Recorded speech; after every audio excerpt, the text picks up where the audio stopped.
Today is Monday, September 29th, 2025.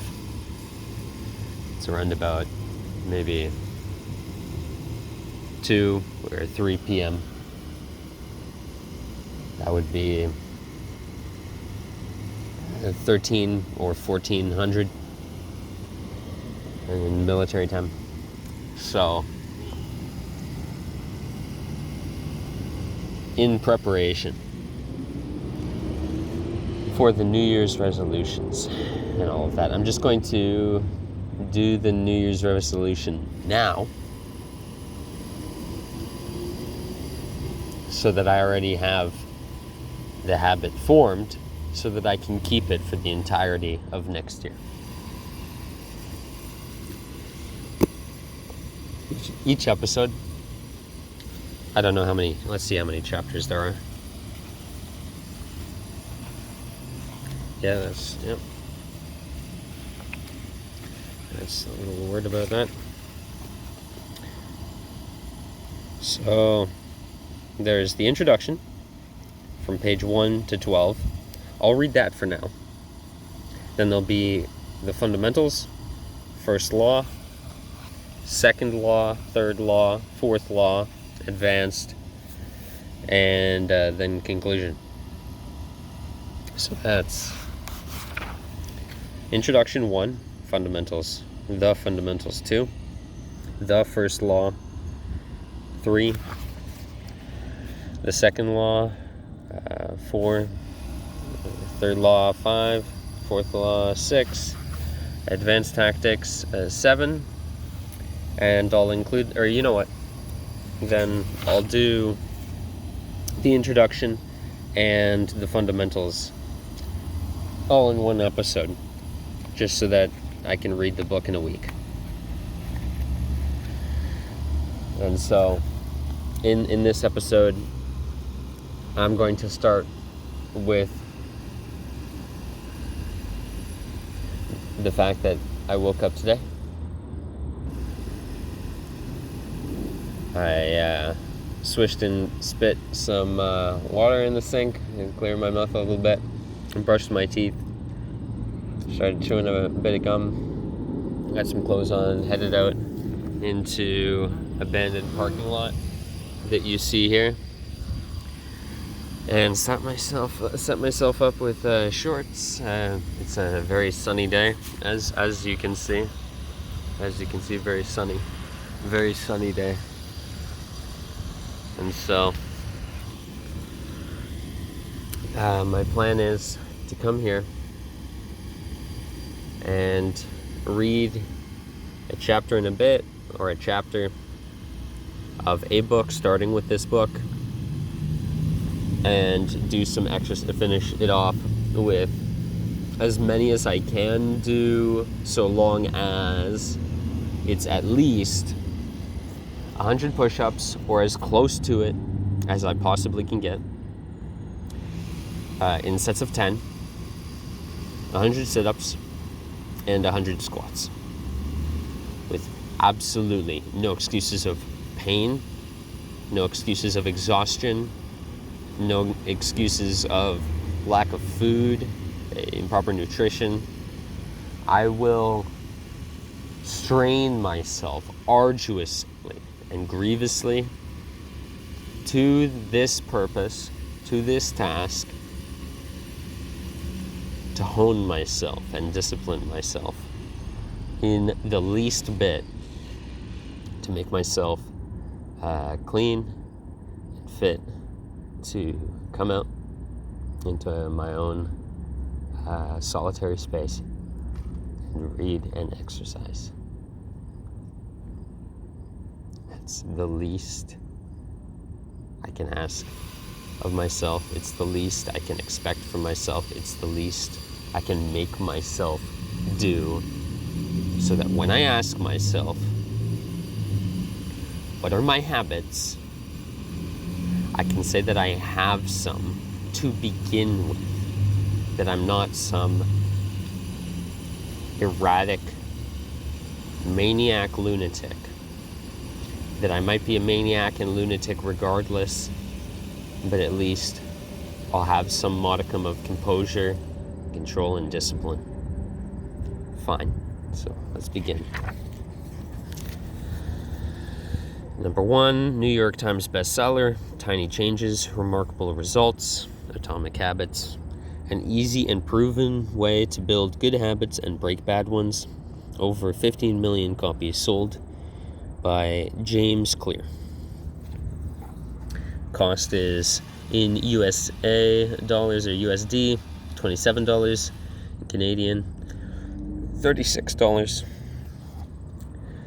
No matter your goals, Atomic Habits offers a proven framework for getting 1% better every day. James Clear is of the world's leading experts on habit formations and reveals practical strategies that will teach you exactly how to master the tiny behaviors that lead to remarkable results. If you're having trouble changing your habits, the problem isn't you. The problem is your system. Bad habits repeat themselves not because you don't want to change, but because you have the wrong system for change. You do not rise to the level of your goals, you fall to the level of your systems. In Atomic Habits, you'll get a plan that can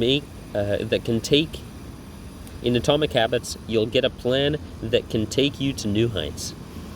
Clear is known for his ability to distill complex topics into simple behaviors that can be readily applied to daily life and work.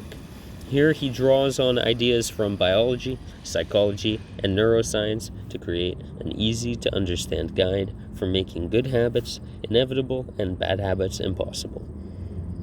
Along the way, readers will be inspired and entertained with true stories from Olympic gold medalists, award-winning artists, business leaders, life-saving physicians, and star comedians who have used the science of small habits to vault to the top of their fields.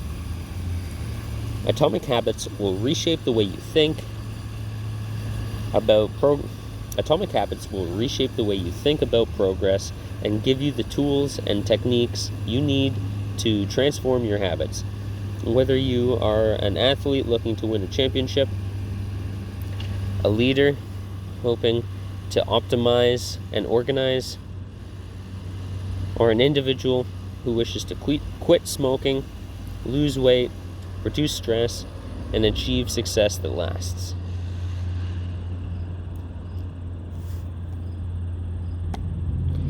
Change the way I think so that I am not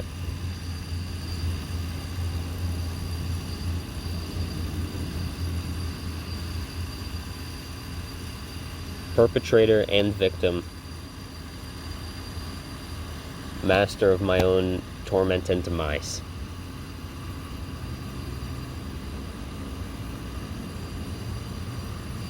Bring in line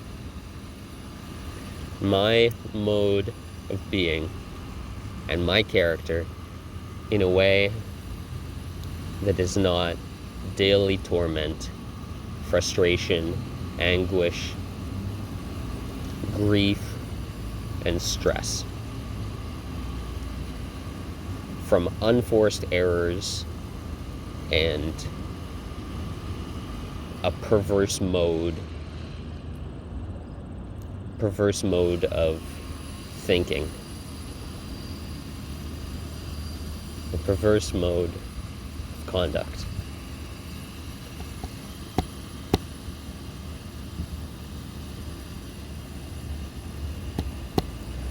I'm not looking to be an inspiration or a champion, someone to excel.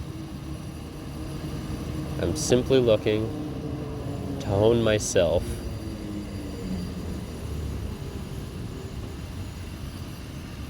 into something that's conducive to a form that doesn't waver or bend with the wind or twitch at any sound. something that's steady. This book and the habits that I make, making myself clean, having a clean outfit, coming out, soaking in whatever sun or whatever weather may be, reading and exercising here,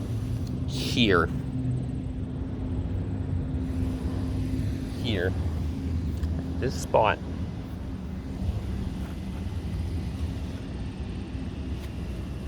This is it. This will be my way.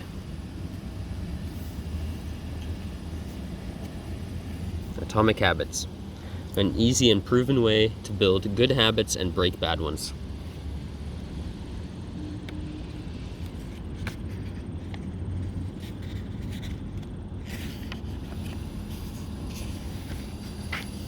James Clear.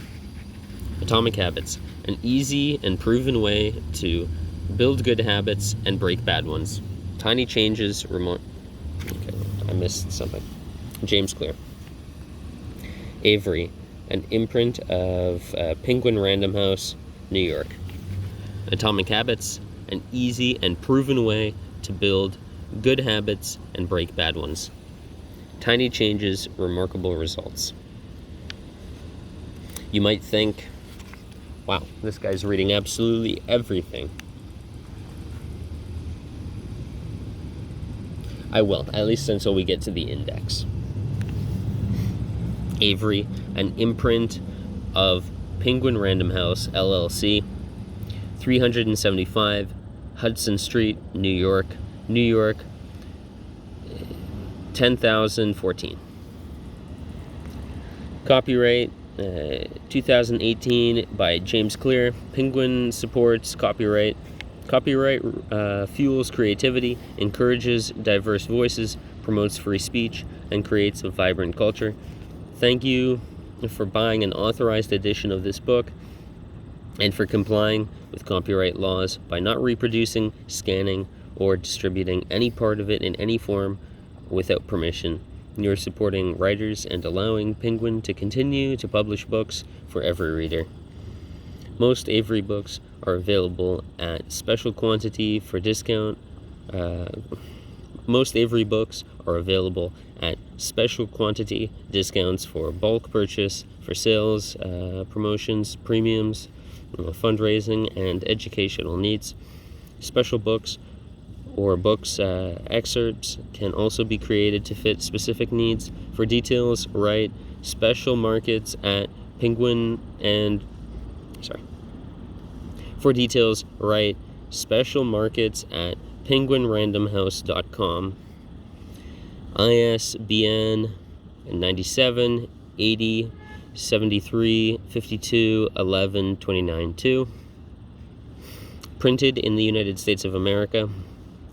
66th printing. While the author has made every effort to provide accurate internet addresses at the time of publication, neither the publisher nor author assumes any responsibility for errors or changes that occur after publication. Further, the publisher does not have any control over and does not assume any responsibility for author or third-party websites or their content. That was a bug. The reason I'm being so particular and exact and thorough is since this will be the first book I'll be reading in full. Gives me the utmost practice to read properly, to practice reading, as well as digest and absorb the book.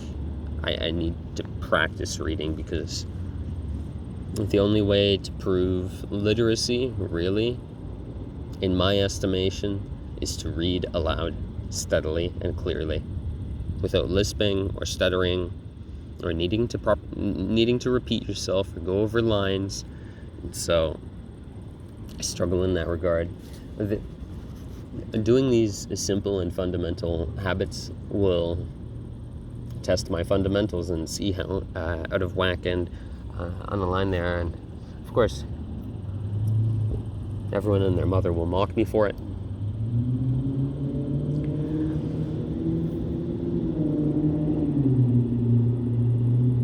That's the least of my concerns. Atomic, or something to that effect. 1. An extremely small amount of a thing, the singular irreducible unit of a larger system. 2. The source of immense power. 2. The source of immense energy or power. Habit. 1. A routine or practice performed regularly, an automatic process to a specific situation. My specific situation is every day henceforth that I exist.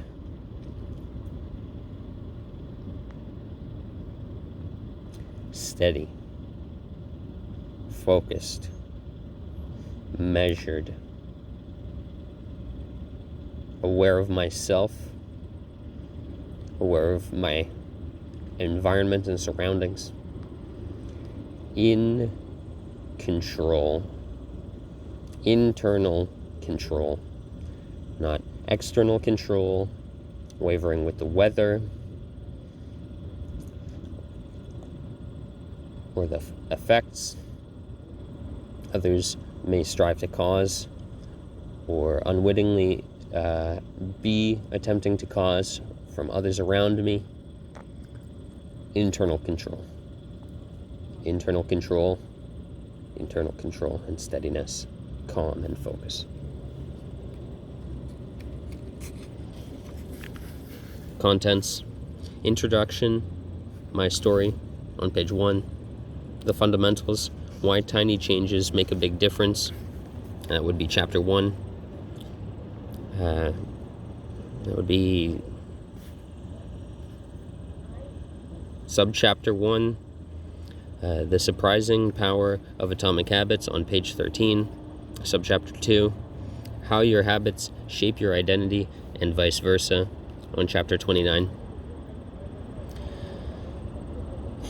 Chapter 3, how to build better habits in 4 simple steps. Sorry, that's subchapter 3, right? Subchapter 3, how to build better habits in 4 simple steps on chapter 43. On chapter 4. Subchapter 1, the surprising power of atomic habits on page 13. Subchapter 2, how your habits shape your identity and vice versa on page 29. Subchapter 3, how to build better habits in 4 simple steps on page 43. The first law, that would be the next chapter. Make it obvious. Subchapter, oh no, that would be, okay, that's a section, but these numbers are the chapters, so let me start over. If I get any of this wrong, whether it be pronunciation or incorrect comprehension and understanding, no doubt when I upload this video, I don't embark on this already. The entire purpose of me embarking on this enterprise, on this mission, is that I am not complete, that I am incorrect, that I am faulty and striving nonetheless, rather than to stupor and languish, as I have done for the entirety of my life, for the most part, save maybe 200 days out of the thousands. So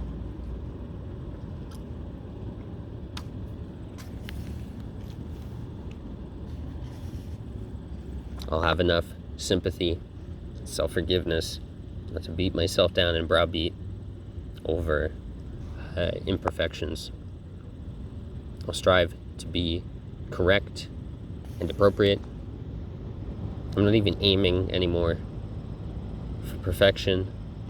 since that's simply egotism and self-destruction, I won't let perfection be the enemy of my good anymore. Because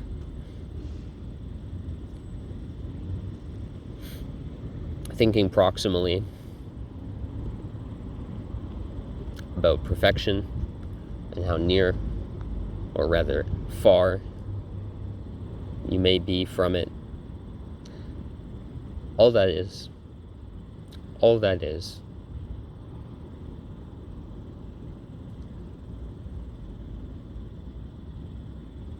a justification for self-destructive tendencies. All that is self-destruction.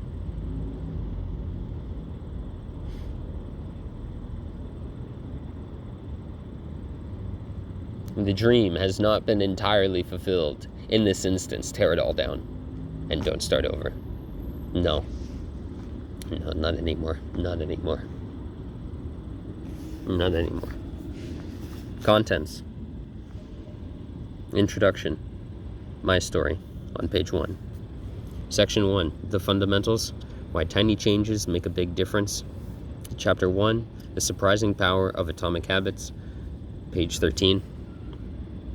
Chapter 2.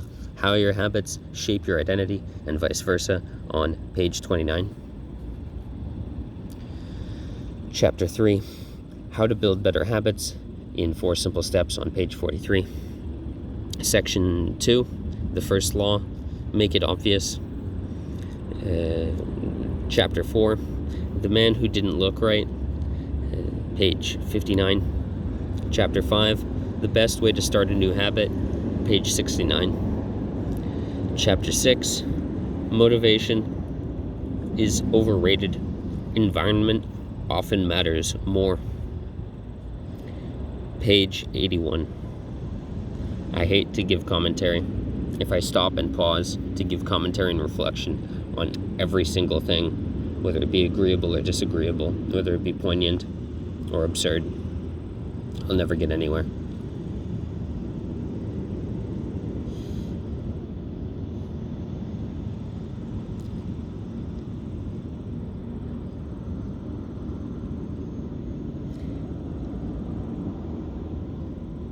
A few days ago was proven to me just how terrible the consequences of a poor environment can be.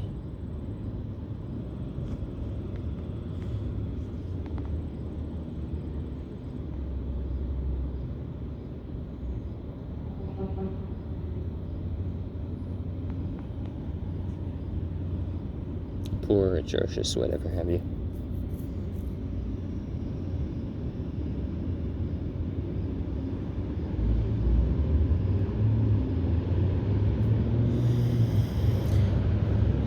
Chapter 7, The Secret to Self-Control.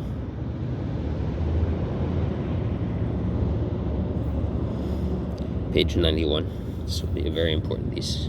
Chapter 6, Chapter 7. This book might as well be my Bible.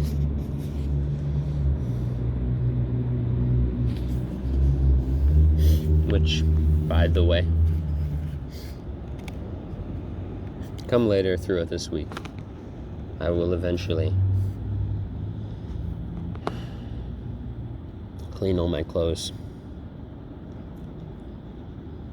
get a few more articles of clothing to make a few sets of decent outfits, and I will be going to a place of worship and getting myself a religious book or two.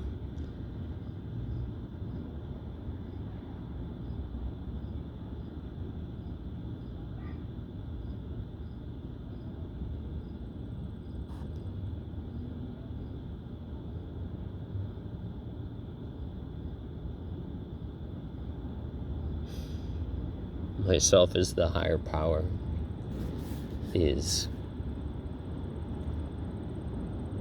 wholly inadequate. Wholly inadequate. Self and the individual as the higher power is wholly inadequate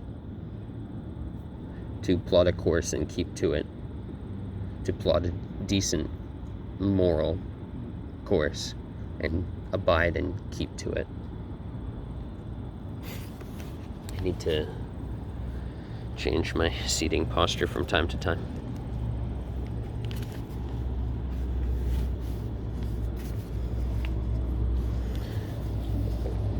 Another section, what would that be?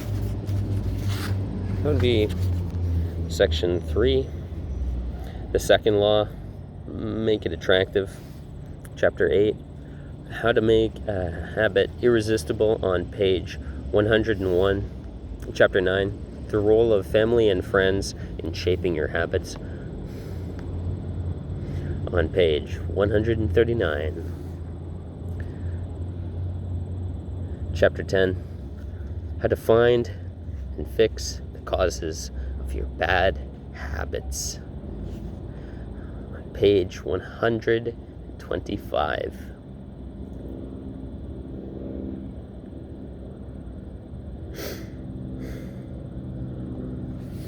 And they'll say it's all self-derived, it's all internal, it's all internal. An internal locus of faults and perils.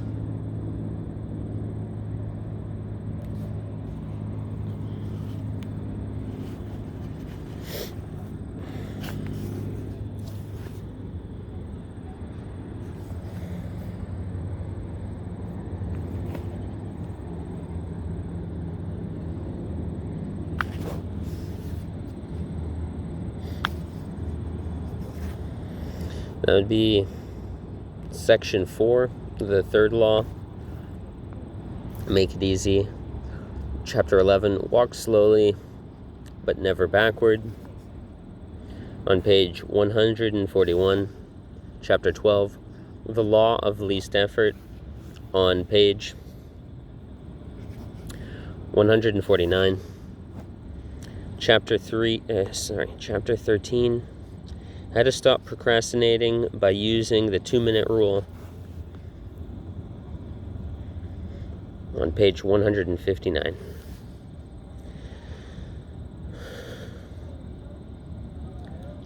Chapter 14, how to make good habits inevitable and bad habits impossible, on page 169. This would be section 5, the fourth law, make it satisfying. Chapter 15, the cardinal rule of behavior change, page 183. Chapter 16, how to stick with good habits every day. Did I say This would be section 5, make it the fourth law, make it satisfying. Chapter 15, the cardinal rule of behavior change, on page 183. Chapter 16, how to stick with good habits every day. That would be on page 195. Chapter 17, how an accountability partner can change everything, on page 205.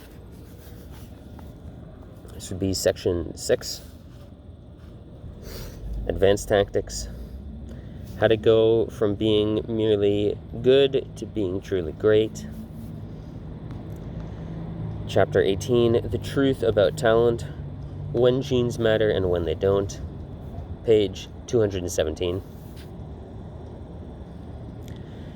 Chapter 19, the Goldilocks rule, how to stay motivated in life and work, on page 229. Chapter 20, the downside of creating good habits, on page 239. And then conclusion, the secrets to results that last, on page 251. And that's where I believe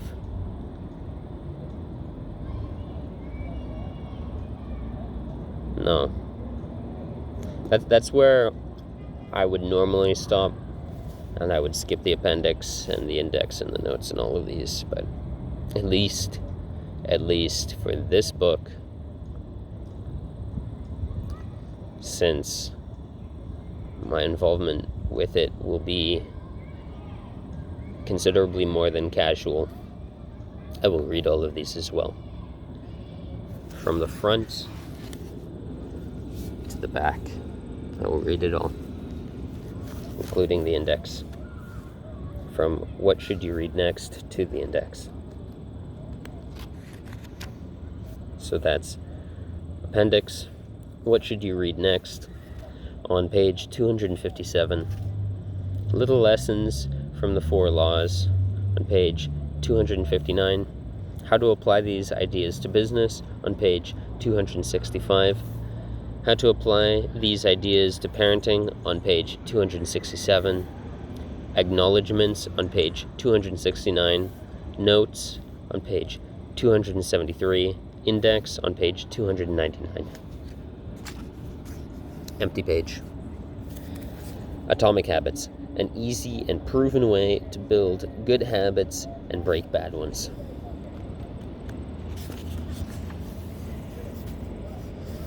Introduction. My story. On the final day of my sophomore year of high school, I was hit in the face with a baseball bat. Let me start over.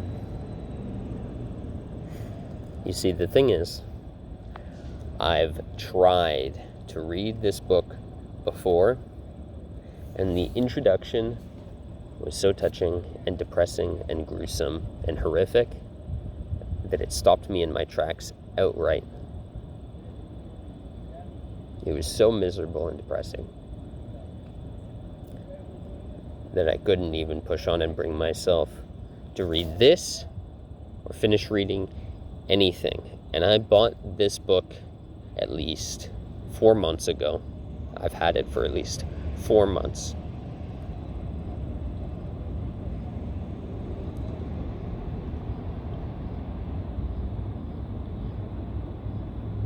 Now I fear nothing, not even death. The only thing I fear is not realizing my potential for the causes of my kind and kin. My kind and kin, my family, and those like me, and the place I inhabit. Realizing my potential for them, not even for myself. The car alarm will not stop me. I will read through it. It could have gone on for an hour. Could have gone on. So that's the context to me starting this book again. Is this introduction stopped me in my tracks. Introduction. My story. On the final day of my sophomore year of high school, I was hit in the face with a baseball bat. As my classmate took a full swing, the bat slipped out of his hands and came flying towards me before striking me directly between the eyes. I have no memory of the moment of impact. The bat smashed my face with such force that it crushed my nose into a distorted U-shape. The collision sent the soft tissue of my brain slamming into the inside of my skull. Immediately, a wave of swelling surged through my head. In a fraction of a second, I had a broken nose, multiple skull fractures, and 2 shattered eye sockets. When I opened my eyes, I saw people staring at me and running over to help. I looked down and noticed the spots of red on my clothes. One of my classmates took off the shirt. One of my classmates took the shirt off his back and handed it to me.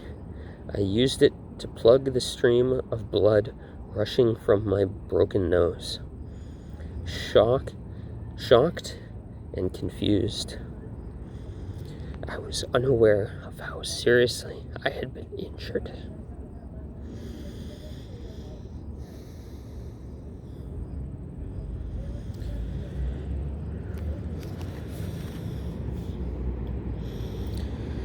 My teacher looped his arm around my shoulder, and we began the long walk to the nurse's office, across the field, down the hill, and back into the school. Random hands touched my side, holding me upright. We took our time and walked slowly. Nobody realized that every minute mattered.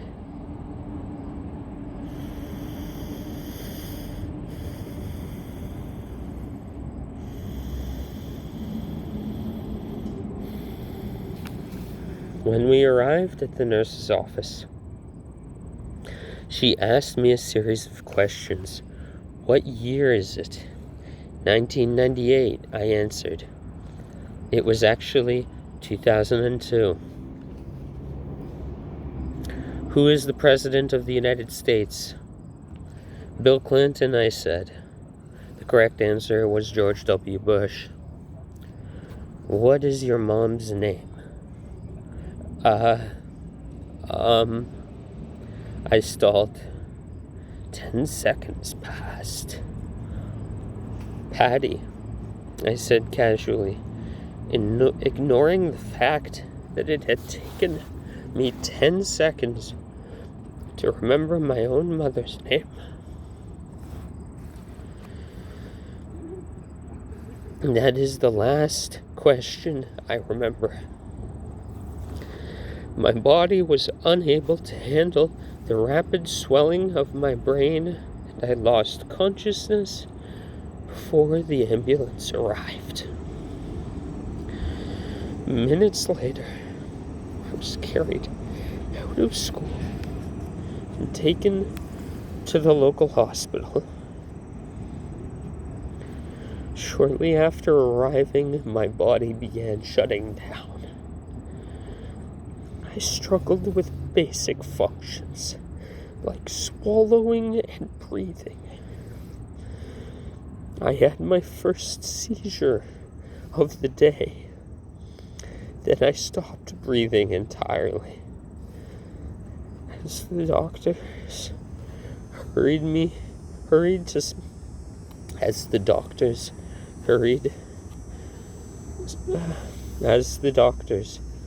hurried to supply me with oxygen, they also decided that the local hospital was unequipped to handle this situation and ordered a helicopter to fly me to a larger hospital in Cincinnati.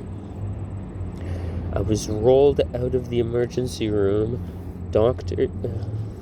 I was rolled out of the emergency room doors. I was rolled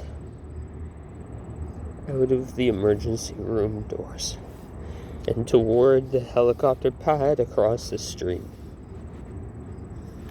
The stretcher rattled on a bumpy sidewalk as one nurse pushed me along while another pumped each breath into me by hand.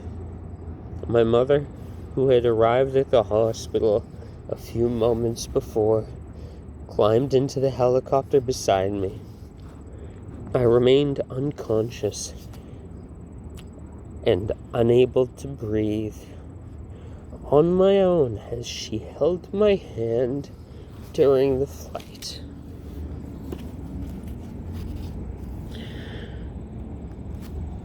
While my mother rode with me in the helicopter, my father went home to check on my brother and sister and break the news to them. He choked back tears as he explained to my sister that he would miss her 8th grade graduation ceremony that night. After passing my siblings off To family and friends, he drove to Cincinnati to meet my mother. When my mom and I landed on the roof of the hospital, a team of nearly 20 doctors and nurses sprinted onto the helipad and wheeled me into... When my mom and I landed on the roof of the hospital, a team of nearly 20 doctors and nurses sprinted onto the helipad and wheeled me into the trauma unit. By this time, the swelling in my brain had become so severe that I was having repeated post-traumatic seizures. My broken bones needed to be fixed, but I was in no condition to undergo surgery. My broken bones needed to be fixed, but I was in no condition to undergo surgery. My broken bones needed to be fixed, but I was in no condition to undergo surgery. After yet another seizure, my third of the day, after yet another seizure,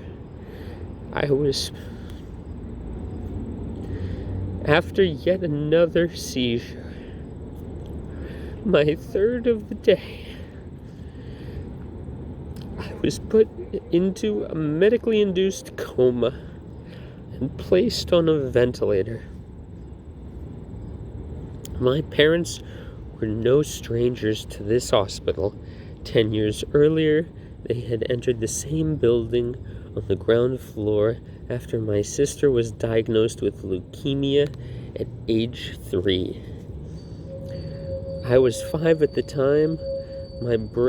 My brother was just 6 months old.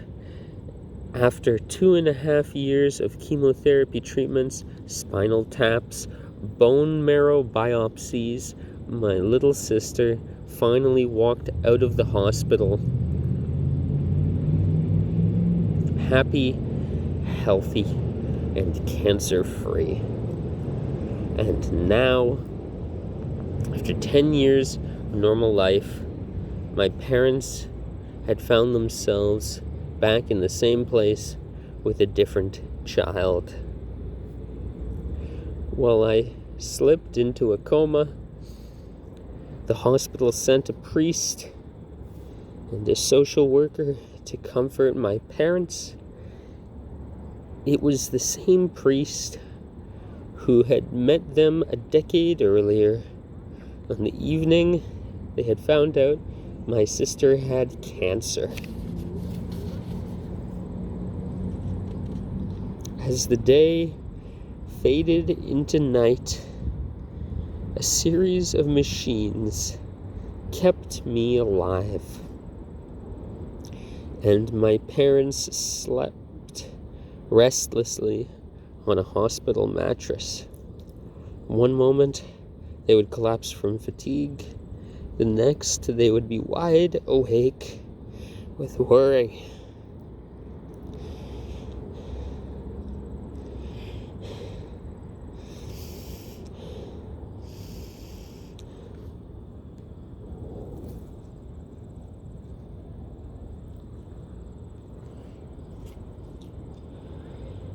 My mother would tell me later it was one of the worst nights I've ever had.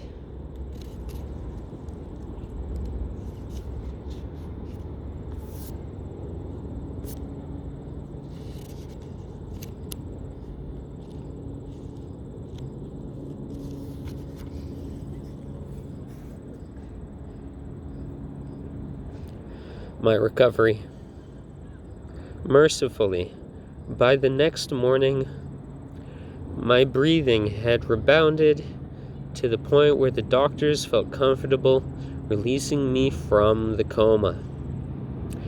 When I finally regained consciousness, I discovered that I had lost my ability to smell. As a test, a nurse asked me to blow my nose and sniff an apple juice box. My sense of smell returned, but to everyone's surprise, the act of blowing my nose forced air through the fractures in my eye socket and pushed my left eye outward.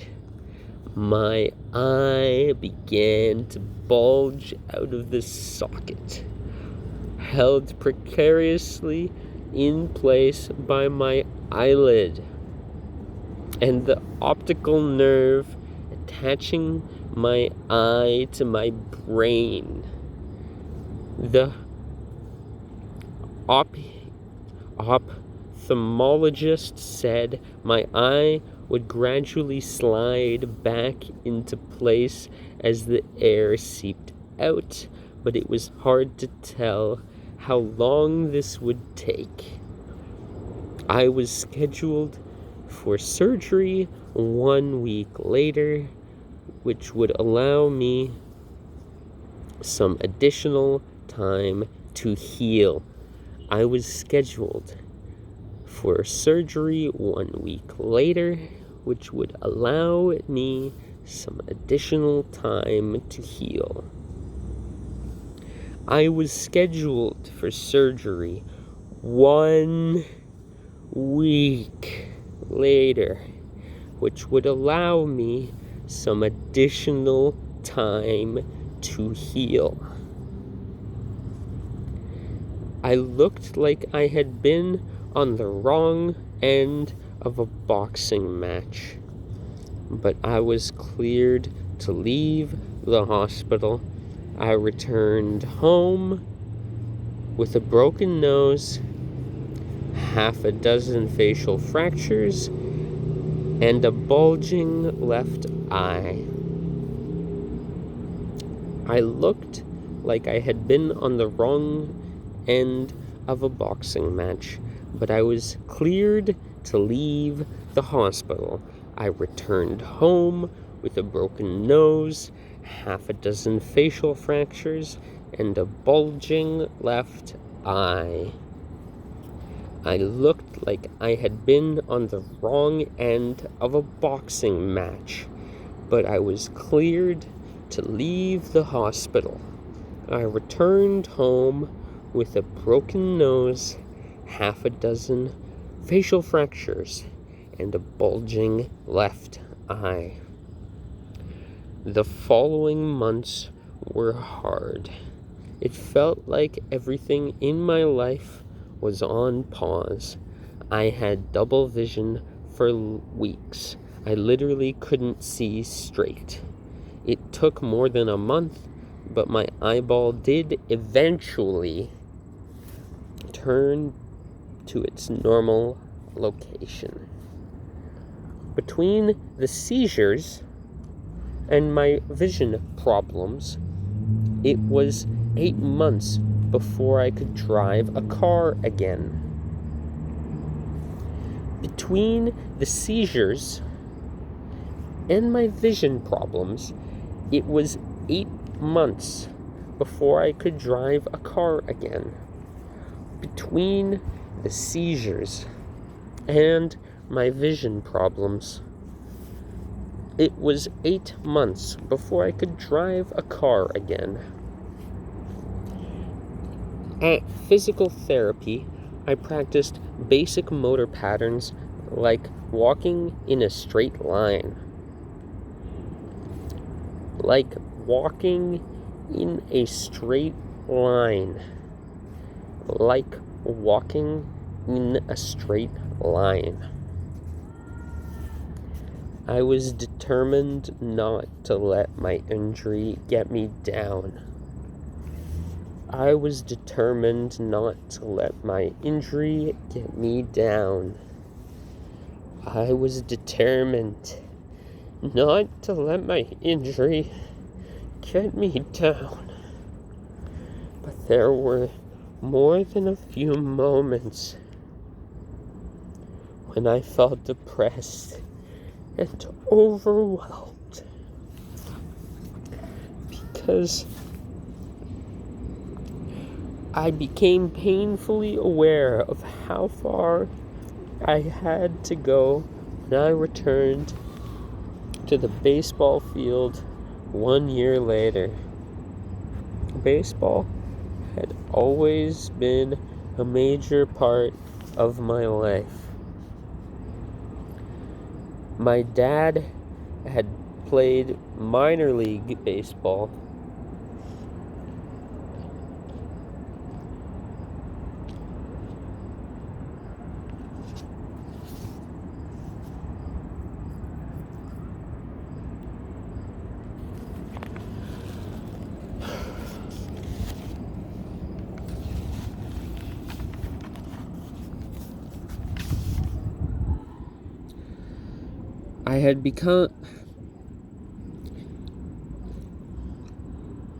I became painfully aware of how far I had to go when I returned to the baseball field 1 year later. Baseball had always been a major part of my life. My dad had played minor league baseball for St. Louis Cardinals. My dad had played minor league baseball for the St. Louis Cardinals, and I had dreamed of playing professionally, too. After months of rehabilitation, what I wanted more than anything was to get back on the field.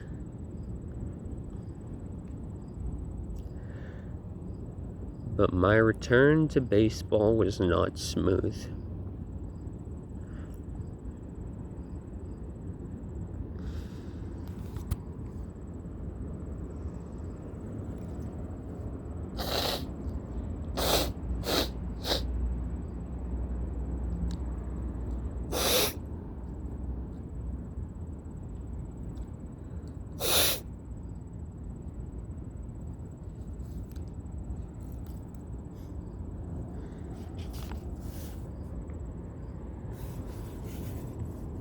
After months of rehabilitation, what I wanted more than anything was to get back on the field. What I wanted more than anything was to get back on the field. What I wanted more than anything was to get back on the field.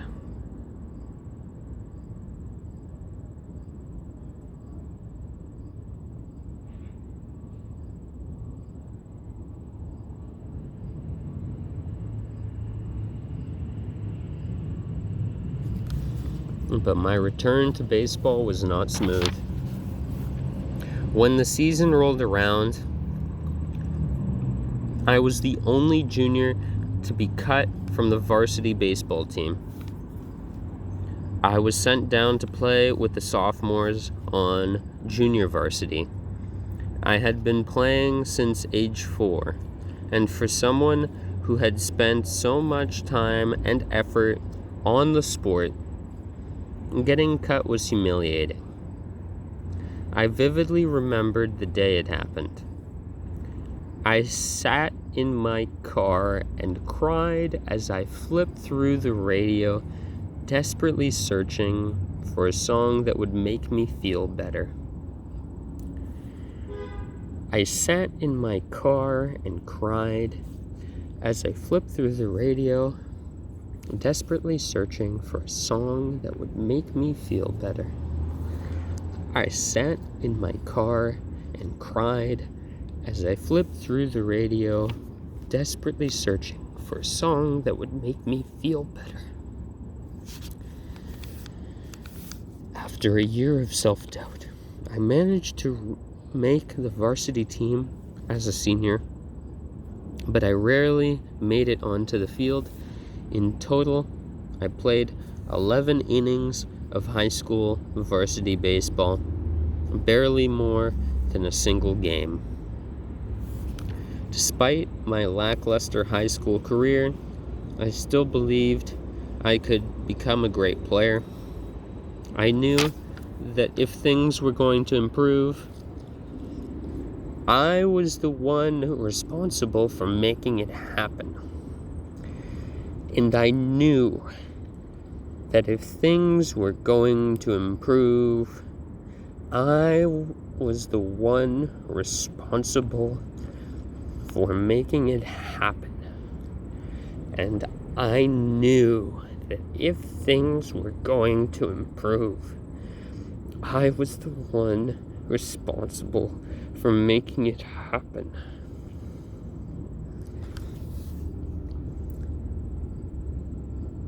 The turning point came 2 years after my injury, when I began college at Denison University.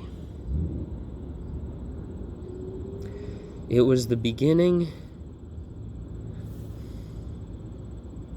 It was a new beginning.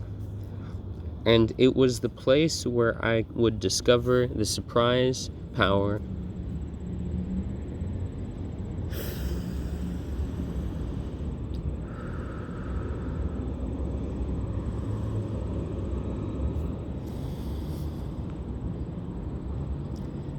It was a new beginning, and it was the place where I would discover the surprising power of small habits for the first time.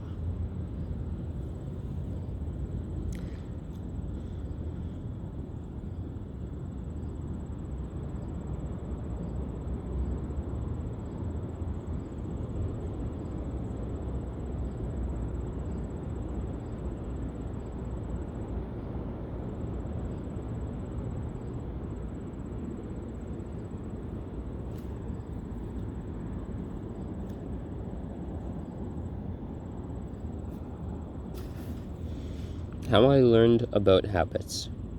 Attending Denison was one of the best decisions of my life. I earned a spot on the baseball team, and although I was at the bottom of the roster as a freshman, I was thrilled. Despite the chaos of my high school years, I had managed to become a college athlete. I wasn't going to be starring on the baseball team anytime soon, so I focused on getting my life in order. So I focused on getting my life in order.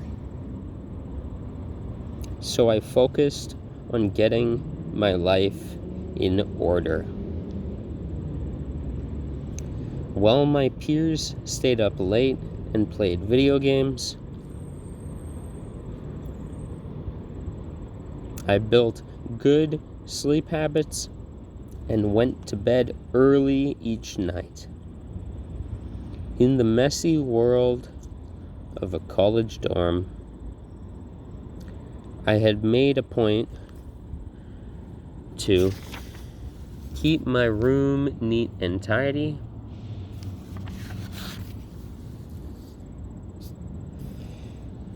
I built good sleep habits and went to bed early each night. In the messy world of a college dorm, I made a point to keep my room neat and tidy.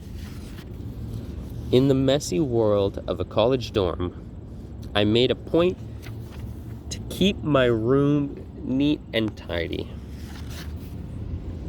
In the messy world of a college dorm, I made a point to keep my room neat and tidy. These improvements were minor, but they gave me a sense of control over my life. These improvements were minor, but they gave me a sense of control over my life. These improvements were minor, but they gave me a sense of control over my life. I started to feel confident again. And this growing belief in myself rippled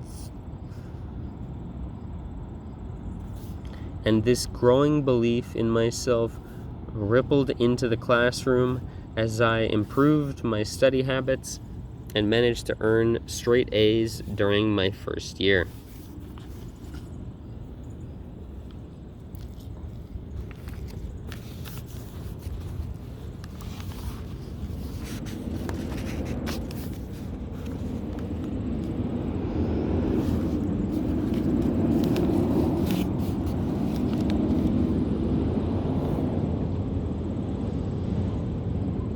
A habit is a routine or behavior that is performed regularly and, in many cases, automatically. A habit is a routine or behavior that is performed regularly and, in many cases, automatically. A habit is a routine or behavior that is performed regularly and, in many cases, automatically. A habit is a routine or behavior that is performed regularly and, in many cases, automatically. A habit is a routine or behavior that is performed regularly and, in many cases, automatically. A habit is a routine or behavior that is performed regularly and, in many cases, automatically. As each semester passed, I accumulated small but consistent habits that ultimately led to results that were unimaginable to me when I first started. There is no word first. There is no word first. This is why we read aloud. As each semester passed, I accumulated small but consistent habits that ultimately led to results that were unimaginable to me when I started. For example, for the first time in my life, I made it a habit to lift weights multiple times per week, and in the following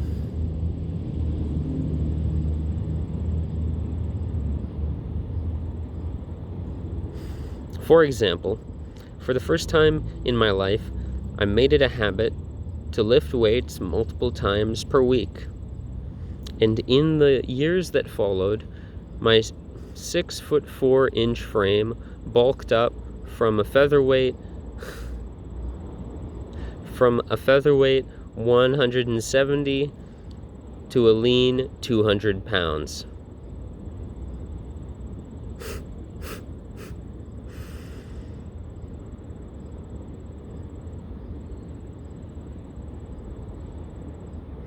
For example, for the first time in my life, I made it a habit to lift weights multiple times per week. And in the years that followed, my 6'4" frame bulked up from a featherweight 170 to a lean 200 pounds.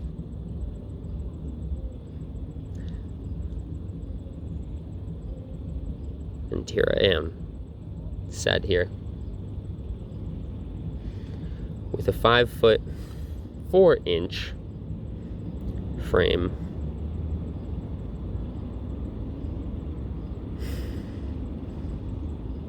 Amounting to a twig. Or a leaf. A dried leaf. Maybe 150 pounds.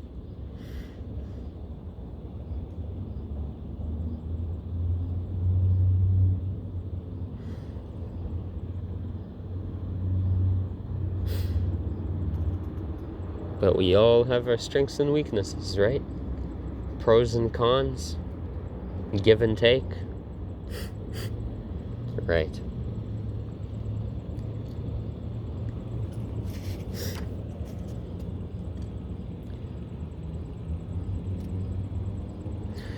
When my sophomore season arrived, I earned a starting role on the pitching staff. By junior year, I was voted team captain, and at this end of the season, I was selected for the all-conference team.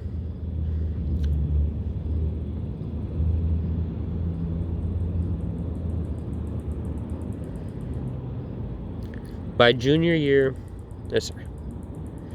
when my sophomore season arrived, I earned a starting role on the pitching staff.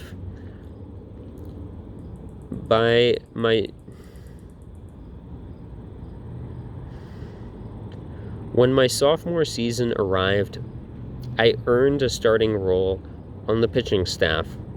By my junior year, I was voted team captain, and at the end of the season, I was selected for the all-conference team. But it was not until my senior season that my sleep habits, study habits, and strength training abilities... These aren't the words that are there.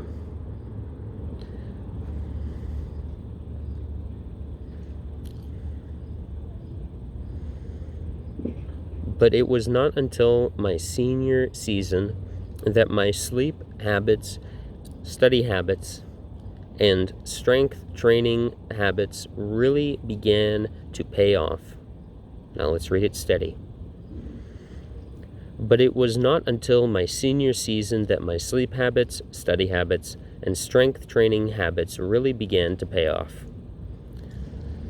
But it was not until my senior season that my sleep habits, study habits, and strength training habits really began to pay off. 6 years after I had been hit in the face with a baseball bat, flown to the hospital, and placed into a coma, I was selected as the top male athlete at Denison University and named to the ESPN Academic All-American team, an honor given to just 33% of players across the country.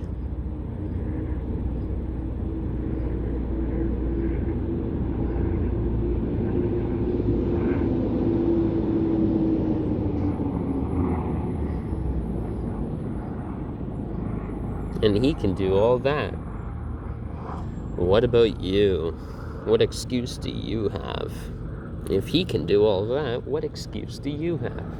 If he can do all that, what excuse do you have? Right.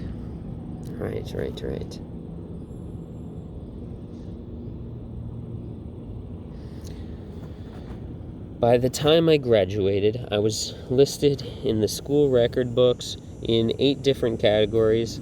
That same year, I was awarded the university's highest academic honor, the President's Medal.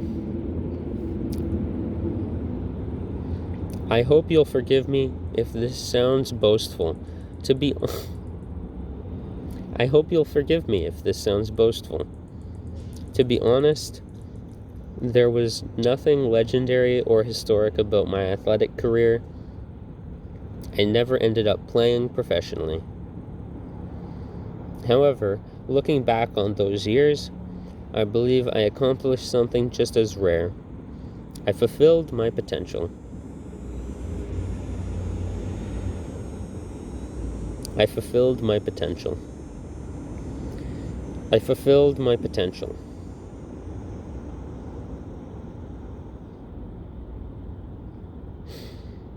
I know a man from Kazakhstan, and we debated the existence of the concept or notion of potential, wherein he told me only things that are in the immediate present actuated are real. Everything else is illusionary and imaginary. There is no such thing as potential, which reminds me of a Polish friend who told me that there was no word in their vocabulary for verification, for the process of verifying something, authenticating it to be true. through evaluating process to guarantee something as solid, reliable, and true. I have to believe that there is a potential. It's my only hope. If there is only this instance, this moment in time, trapped in the now, never in the possibilities that await you. God, the possibilities that await you. The possibilities. Well, one's past is proof to what possibilities await you, no?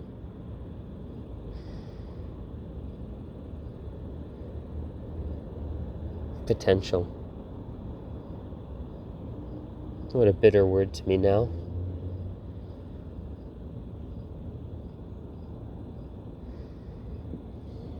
But the bitterness is in large part why I'm a wreck and my life is a catastrophe.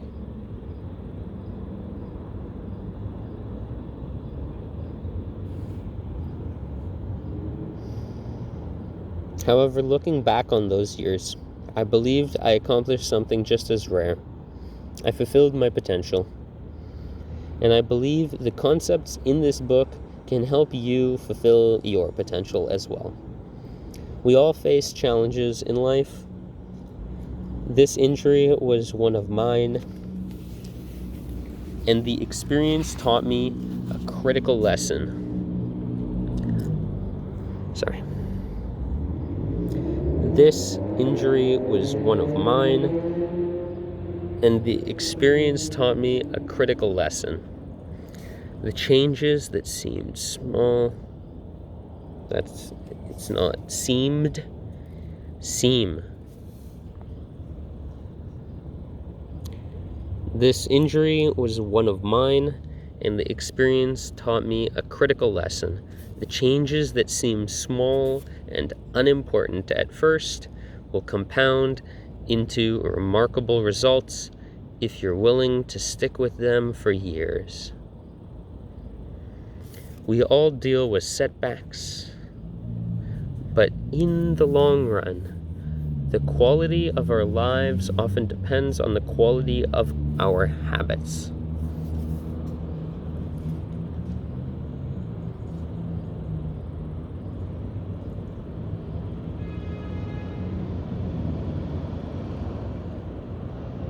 What habits have I been allowed to form? What habits have I been conditioned to form? What habits have I been forced to form? What habits were avoidable? What habits have I formed? What habits have I formed?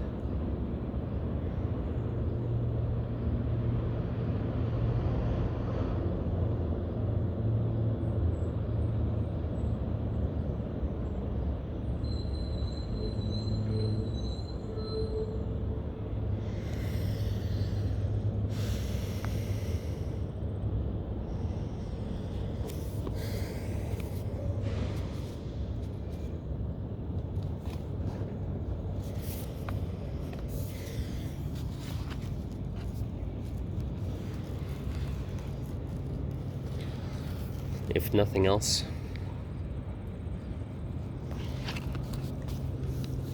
I must condition myself to form the habit of steady breathing. No actions without steady breathing. No decisions taken or made without steady breathing, else refusing to make a decision. Proper posture in a way that doesn't warp or distort my body. Cleanliness and physical fitness. At the least. At the least. At the least. At the least.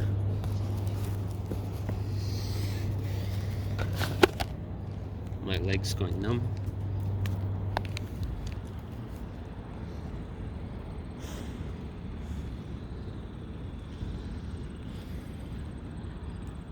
There's my shadow.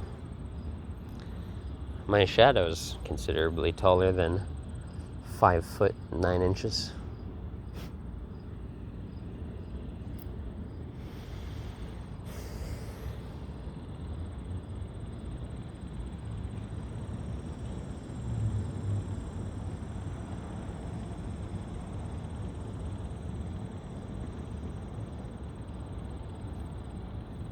There's a bumblebee. Or a wasp. Sometimes I can't tell them apart. My legs are going numb.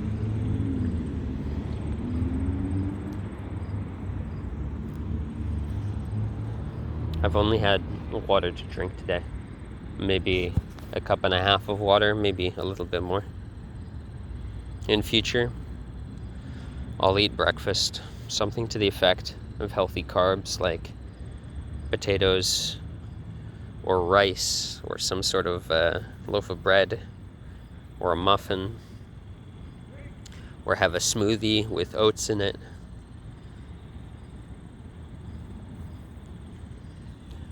Yeah, I'll just rely and depend on smoothies. That'll be another one of my habits.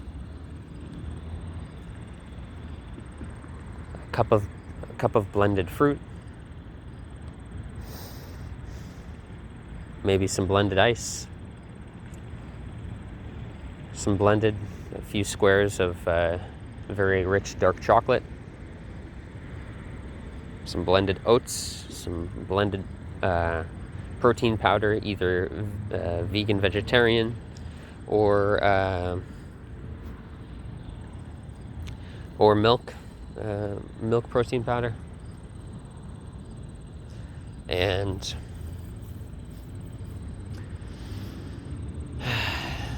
maybe some spices, nutmeg, ginger,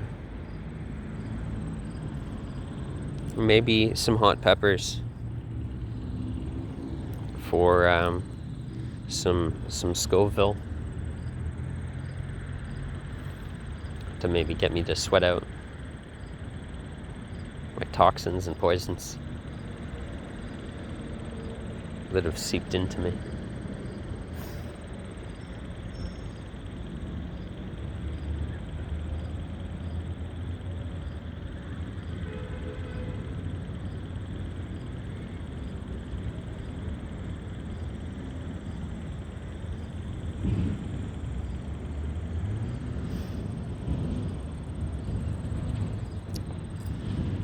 So,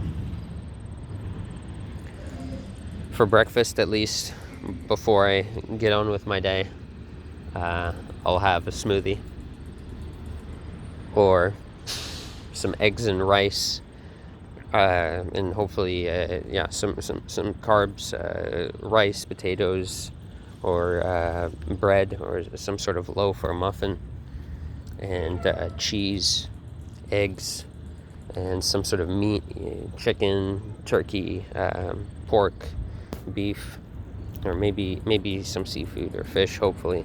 At least one of those. So for the three, a meat or fish, and eggs and cheese. Eggs and cheese to me are like one category. Kind of. And then a carb. If I don't have that sort of deluxe 3-course meal, then, or whatever, 3-part meal, then I'll have a smoothie. Worst comes to worst, I'll have nothing, but that won't make me falter and prevent myself from picking myself back up and getting on with the habit of cleaning myself up, ingesting what I need to, reading and exercising, and getting decent sun exposure. If I falter and don't get all that I should done in one day, that is no excuse to quit. So There's no excuse to quit.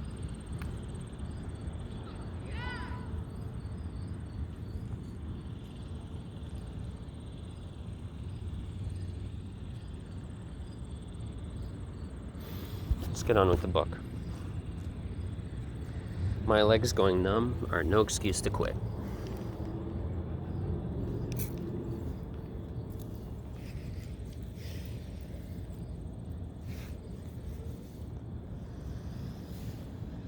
Along with those basics of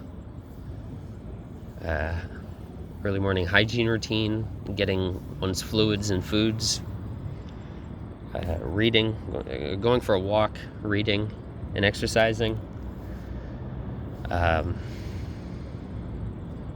doing activities, especially like swimming, gymnastics for stretching, or yoga for stretching, and archery, and martial arts.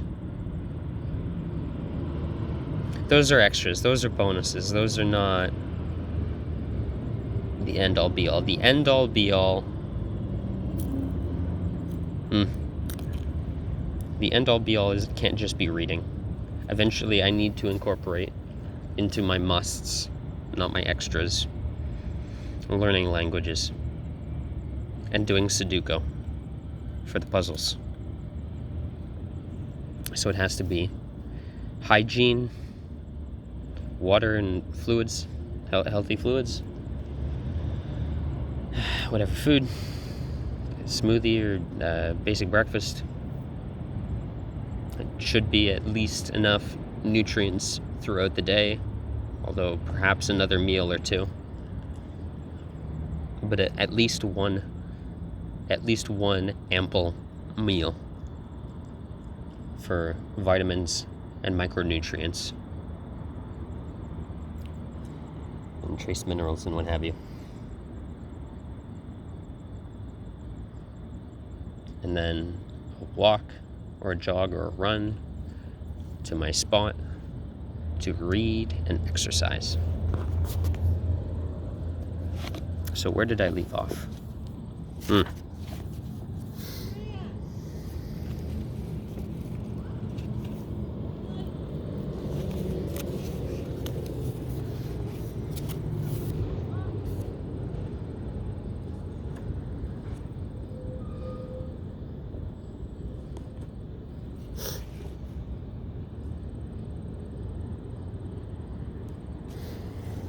We all face challenges in life. This injury was one of mine, and the experience taught me a critical lesson. Changes that seem small and unimportant at first will compound into remarkable results if you're willing to stick with them for years. And the experience taught me a critical lesson. Changes that seem small and unimportant at first will compound into remarkable results if you're willing to stick with them for years. And the experience taught me a critical lesson. Changes that seem small and unimportant at first will compound into remarkable results if you're willing to stick with them for years. To be humble enough to scrabble and stoop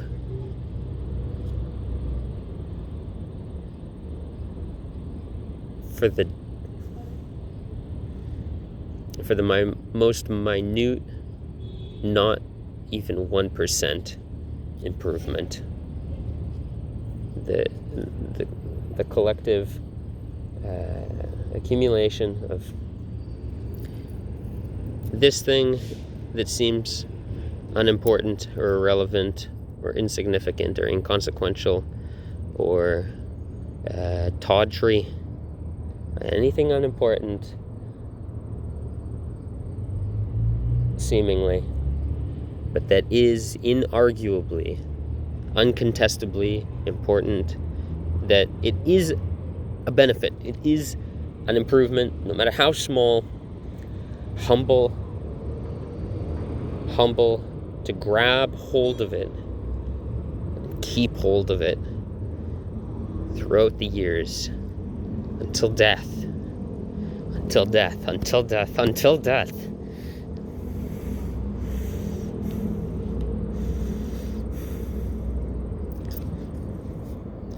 We all deal with setbacks, but in the long run, the quality of our lives often depends on the quality of our habits. With the same habits, you'll end up with the same results. But with better habits, anything is possible. Maybe there are people who can achieve incredible success overnight. I don't know any of them. I'm certainly not one of them. There wasn't one defining moment on my journey from medically induced coma to academic All-American, and there were many. It was a gradual evolution, a long series of small wins and tiny breakthroughs. The only way I made progress, the only choice I had, was to start small, and I employed the same strategy a few years later when I started my own business and began working on this book. How and why I wrote this book. In November 2012, I began publishing articles at jamesclear.com. For years, I had been keeping notes about my personal experiments with habits, and I was finally ready to share some of them publicly. I began by publishing a new article every Monday and Thursday. Within a few months, this simple writing habit led to my first 1,000 email subscribers, and by the end of 2013, that number had grown to more than 30,000 people. In 2014, my email list expanded to over 100,000 subscribers. I'm not doing this for the ends. I'm doing this for the means. I'm doing this for the grueling process, not the rewards. Not the rewards, not the rewards, the process, the process, the process, the process, the repetition. For the repetition.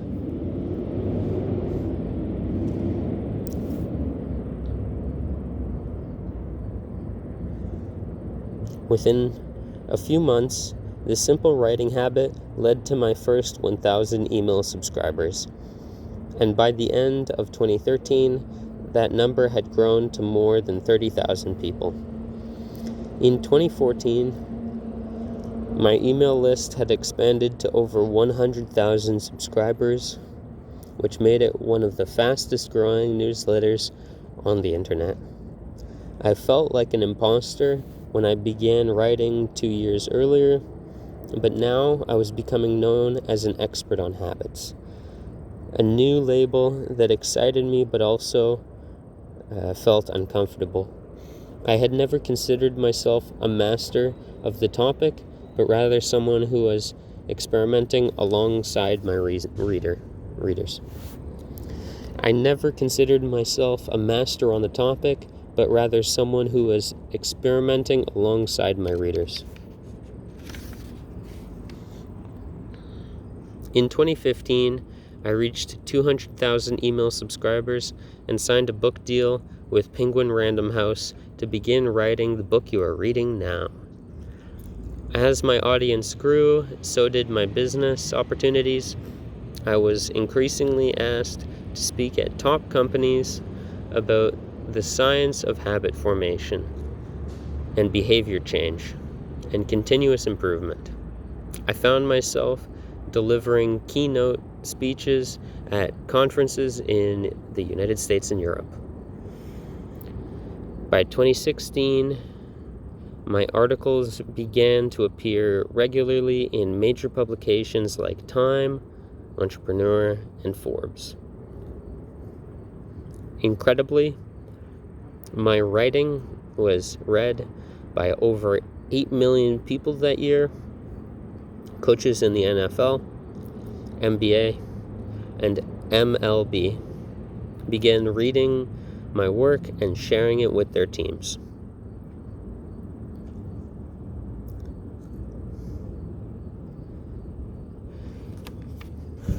To be exposed to something is not to incorporate and abide by something.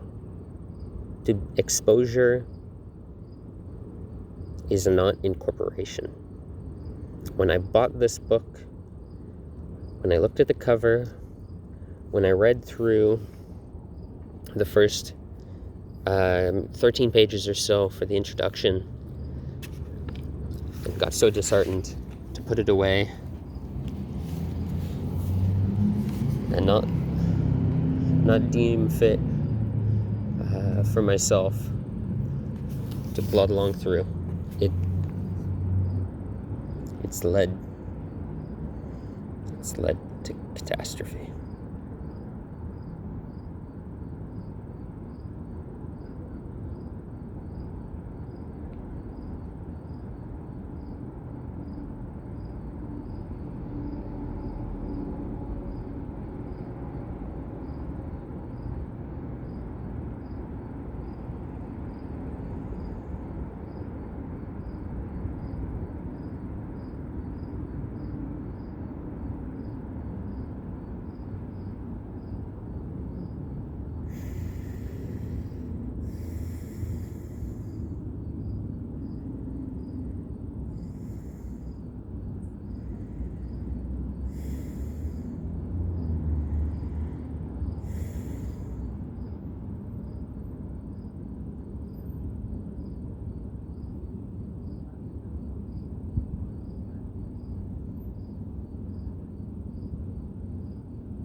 In 2015, I reached 200,000 email subscribers and signed a book deal with Penguin Random House to begin writing the book you're reading now.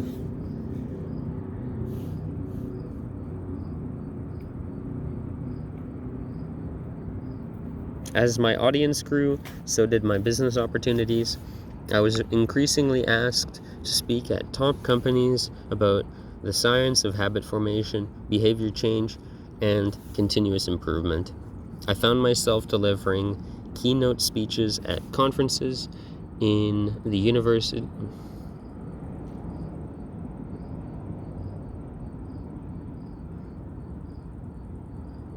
My brain thought in conferences in the universities and colleges across United States and Europe is what my brain trailed on and imagined. Because and then universities and colleges across United States and Europe. Nope, that's not the words that are there.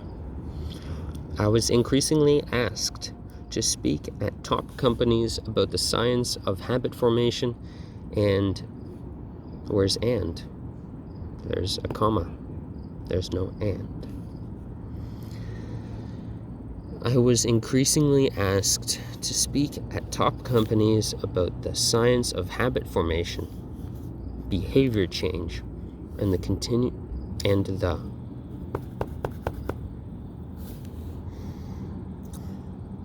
I was increasingly asked to speak at top companies about the science of habit formation, behavior change, and continuous improvement.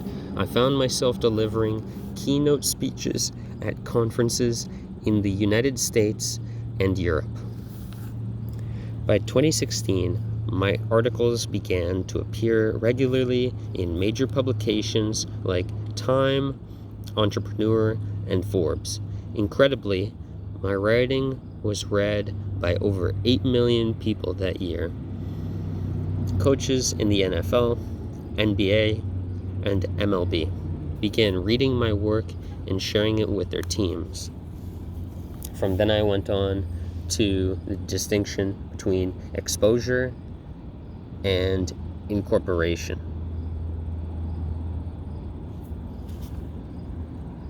strong difference there. I will expose myself to every word in this book and incorporate it all. This book will master me. This book will master me. This book will hone me, and I will hone myself to it.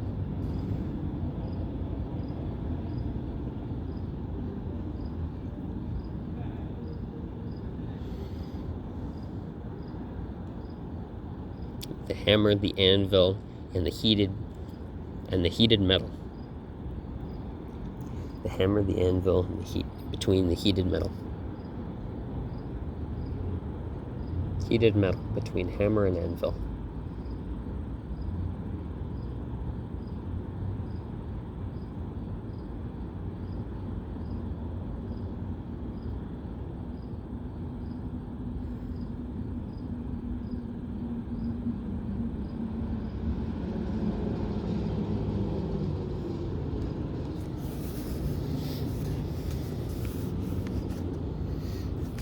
At the start of 2017, I launched the Habits Academy, which became the premier training platform. At the start of 2017, I launched the Habits Academy, which became the premier training platform for organizations and individuals to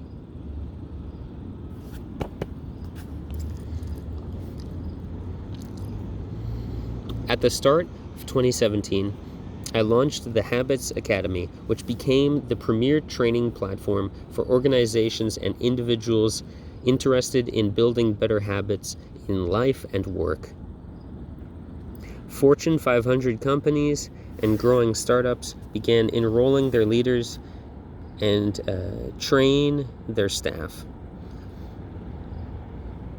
In total, over 10,000 leaders, managers, coaches, and teachers have graduated from the Academy, and my work with them has taught me an incredible amount about what it takes to make habits work in the real world.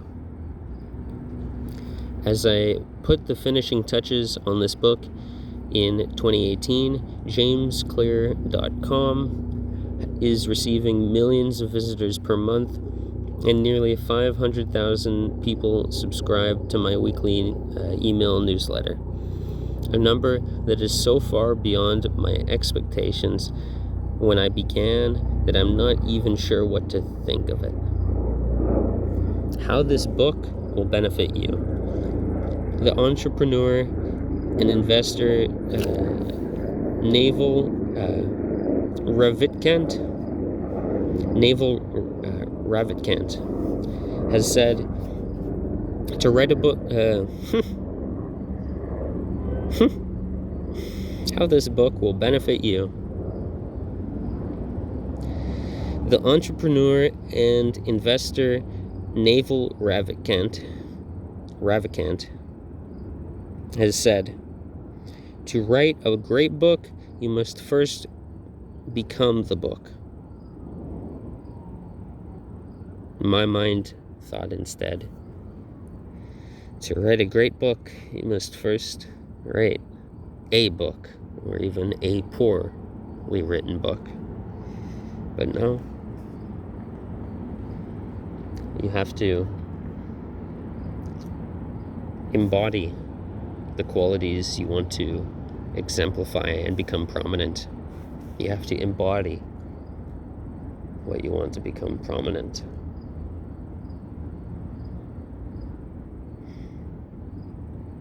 How this book will benefit you. The entrepreneur and investor Naval Ravikant has said, to write a great book, you must first become the book. I originally learned about the ideas mentioned here because I had to live them. I had to rely on small habits to rebound from my injury, to get stronger in the gym, to perform at a high level on the field, to become a writer, to build a successful business, to simply improve. Where's the word improve?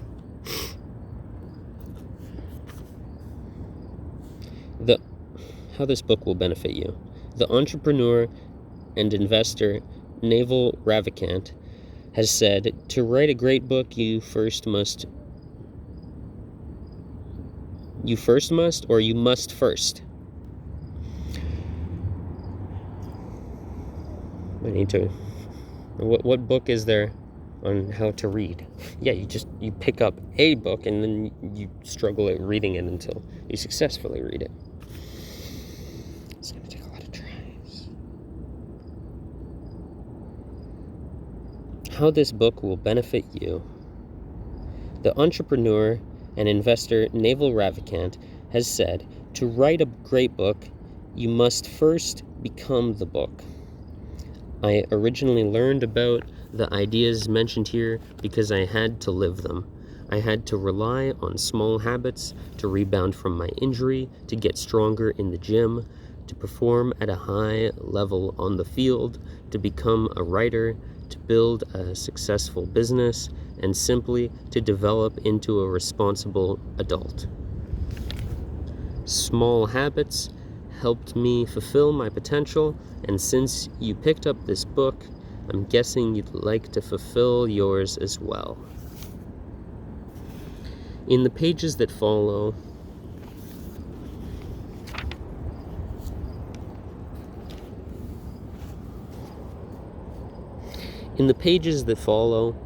I will share a step-by-step plan for building better habits, not for days or weeks, but for a lifetime. In the pages that follow, I will share a step-by-step plan for building better habits, not for days or weeks, but for a lifetime. In the pages that follow, I will share a step-by-step plan for building better habits, not for days or weeks, but for a lifetime. While science supports everything I have written, this book is not an academic research paper, it's an operating manual. You will find wisdom and practical advice front and center as I explain the science of how to create and change your habits in a way that is easy to understand and apply.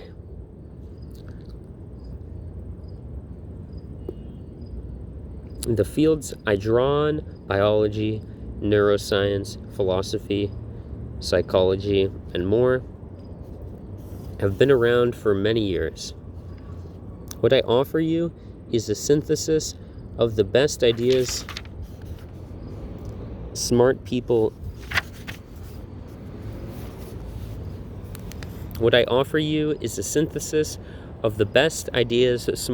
figured out a long time ago, as well as the most compelling discoveries scientists have made recently. My contribution, I hope, is to find the ideas that matter most and connect them in a way that is highly actionable. Anything wise in these pages you should credit to the many experts who precede me. Anything foolish, assume it is my error. Anything wise in these pages you should credit to the many experts who preceded me. Anything foolish, assume it is my error.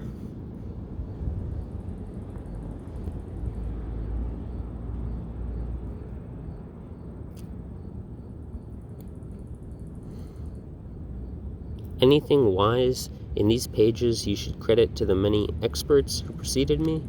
Anything foolish, assume it is my error. The backbone of this book is my 4-step model of habits: cue, craving, response, reward. The backbone of this book is my 4-step model of habits: cue, craving, response, and reward. And the 4 laws of behavior change that evolve out of these steps. Readers with a psychology background may recognize some of these terms from operant conditioning which was first proposed as stimulus, response, reward by B.F. Skinner in the 1930s and has been popularized more recently as cue, routine, reward in The Power of Habit by Charles Duhigg. Or Duhigg. I don't know how to... Charles Duhigg. I don't know how to say that last name.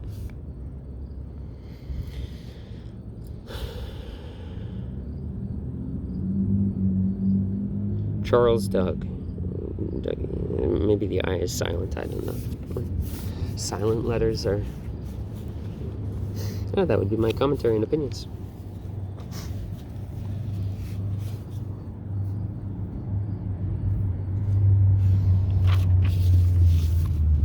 Little and less of that, please.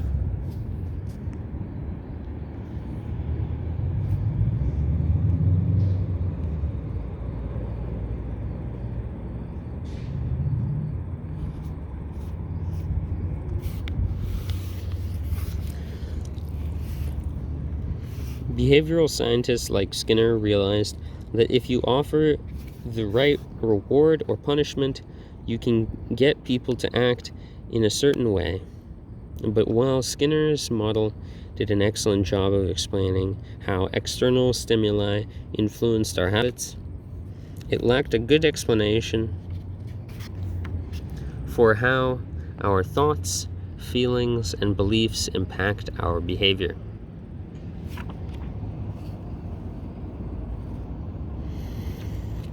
External stimuli influence our habits.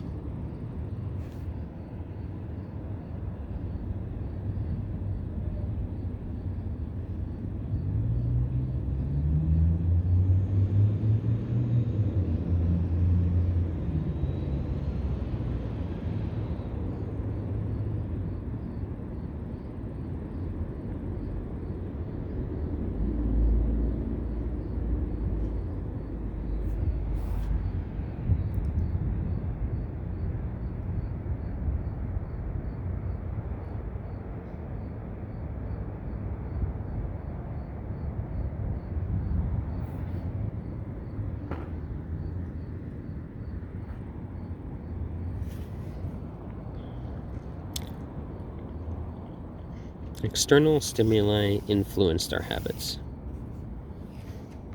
It definitely does. But apparently that's not the only thing. External and internal. But while Skinner's model did an excellent job of explaining how external stimuli influenced our habits, it lacked a good explanation for how our thoughts, feelings, and beliefs impact our behavior. Internal states, our mood and emotions matter too. Internal states, our mood and emotions matter too. In recent decades, scientists have begun to determine that connection between thoughts, feelings, and behavior. This research will also be covered in these pages. In total, the framework I offer is an integrated model of cognitive and behavioral sciences. I believe it is one of the first models of human behavior to accurately account for both the influence of external stimuli and internal emotions on our habits. While some of the language may be familiar, I'm confident that the details and the applications of these of the 4 laws of behavior change will offer a new way to think about your habits. Human behavior is always changing, situation to situation, moment to moment, second to second, but this book is about what doesn't change. But this book is about what doesn't change. But this book is about what doesn't change. It's about the fundamentals of human behavior. The lasting principles you can rely on year after year, day after day. Those words aren't there. They're in my mind.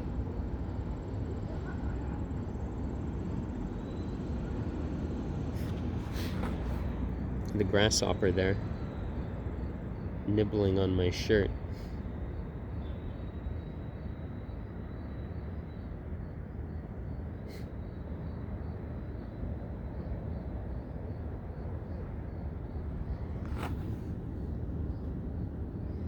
These coincidences, synchronicities in life, these signs and portents. There is a God. There is a God. It has to be. There is. The signs are there if you're willing to see them. As I study and meditate and peer into these books for my salvation. This book, rather, of these books. Eventually it will be these books, but this book especially. There's a grasshopper that comes to sit by me. Or something. I'm pretty sure that's a grasshopper. If that isn't a grasshopper, I don't know what is.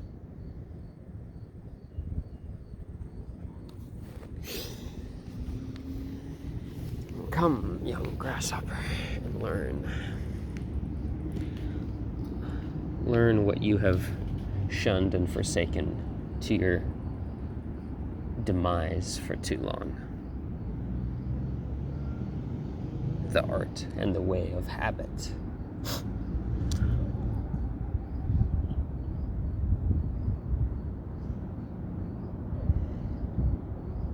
Human behavior is always changing, situation to situation, moment to moment, second to second. But this book is about what doesn't change.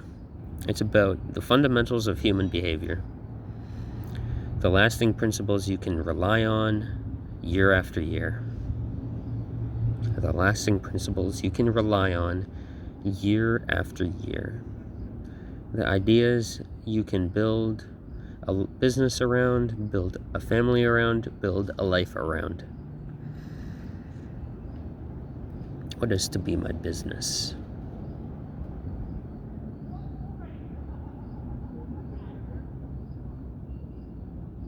My business is to point out what's broken and missing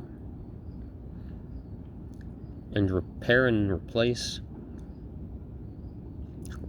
what I may. To offer what I may.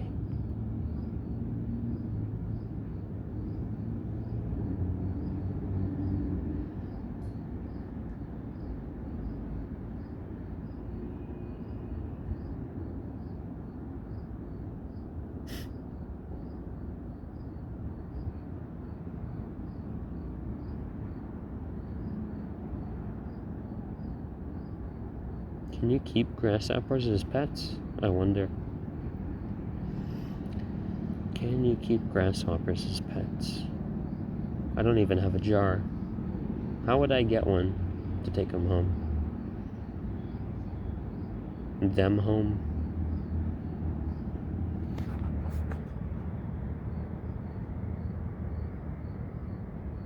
Very beautiful and charming. Serene and purposeful.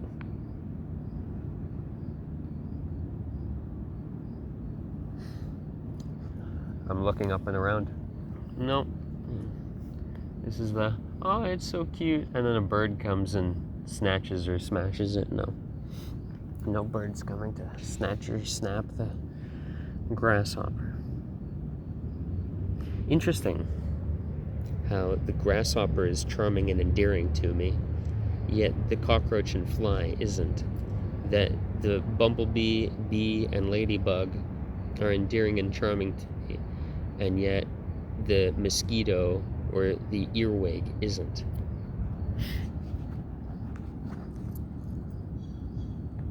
Not random chance. It's not random chance. That is not random chance.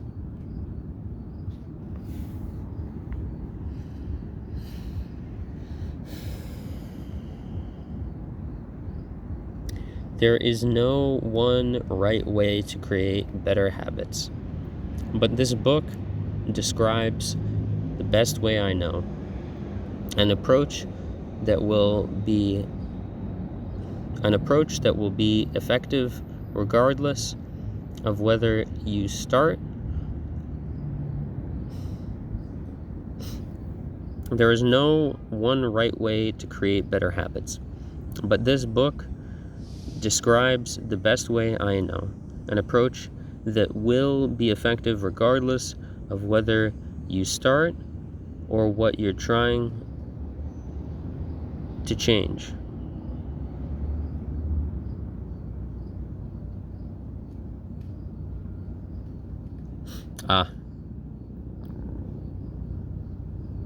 Not what you start, but where you start.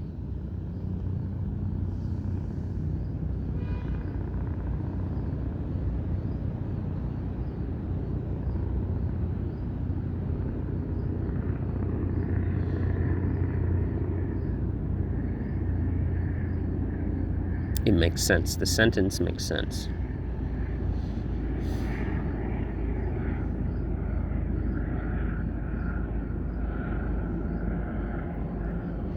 There is no one right way to create better habits, but this book describes the best way I know, an approach that will be effective regardless of where you start or what you're trying to change.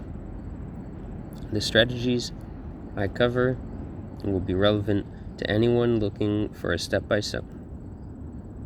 Let's read the main sentence I was struggling with again. Of course, I really struggle right at the end of the introduction. There is no one right way to create better habits, but this book describes the best way I know, an approach that will be effective regardless of where you start or what you're trying to change. And the strategies I cover will be relevant to anyone looking for a step-by-step system for improvement, whether your goals center on health, money, productivity, relationships, or all of the above.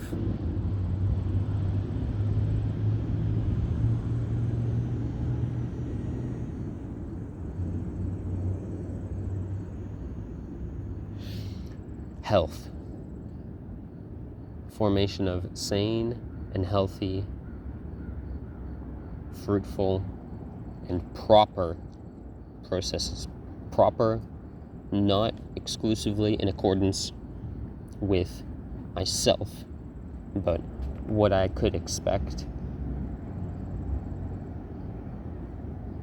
My family, my friends, my community, society, species, planet, and God to find beyond reproach. What processes to abide and live by could I embody to become beyond reasonable reproach?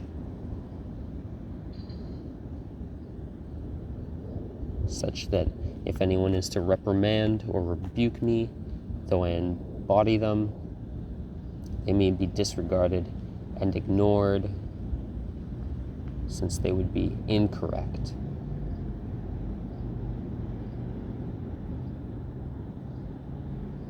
Right now I am far from beyond reproach or rebuke or reprimand.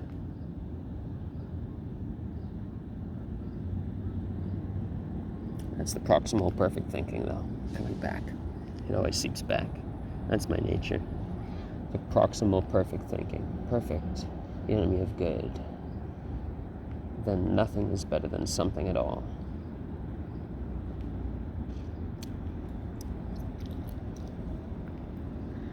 There is no one right way to create better habits, but this book describes the best way I know, an approach that will be effective regardless of where you start or what you're trying to change.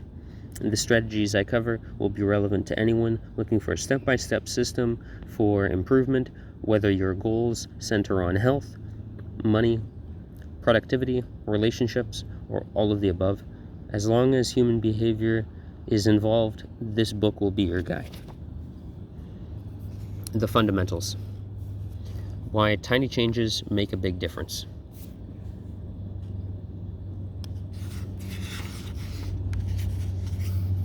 Chapter 1, page 13. The surprising power of atomic habits. The fate of British cycling team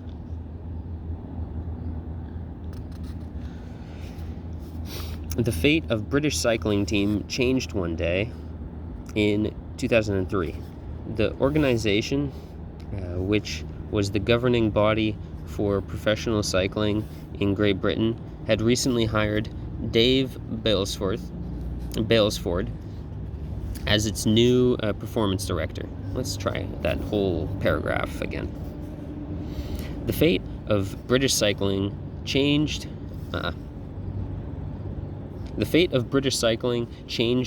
one day in 2003. The organization, which was the governing body for professional cycling in Great Britain, had recently hired Dave Brailsford as its new performance director. At the time, professional cyclists in Great Britain had endured nearly 100 years of mediocrity since 1908. Since 1908. They might have been the greatest for the Navy, but for pushing some pedals with two wheels, God, did they flounder, apparently.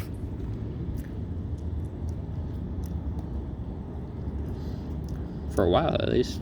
For 100 years, but then the tides changed and the tides turned. Thanks to Dave Brailsford. So, the fate of British cycling changed one day in 2003. The organization, which was the governing body for professional cycling in Great Britain, had recently hired Dave Brailsford as its new performance director. At the time, professional cyclists in Great Britain had endured nearly 100 years of mediocrity.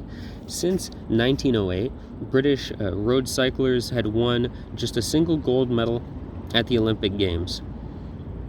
And they had fared even worse in cycling's biggest race, the Tour de France. In 110 years, no British cyclist had ever won the event. In fact, the performance of British riders had been so underwhelming that one of the top bike manufacturers refused to sell bikes to the team because they were afraid it would hurt sales if other professionals saw Brits using their gear. Brailsford had been hired to put British cycling on a new trajectory. What made him different from previous coaches was his relentless commitment to a strategy that he referred to as the aggregation of marginal gains. What a very British term. Or phrase. Turn of phrase. What a very British turn of phrase. Almost German. What made him different from previous coaches was his relentless commitment to a strategy that he referred to as the aggregation of marginal gains, which was the philosophy of searching for a tiny margin of improvement in everything you do. Brailsford said, "The whole principle that came from the idea that if you broke everything down, Brailsford said, the whole principle came from the idea that if you broke down everything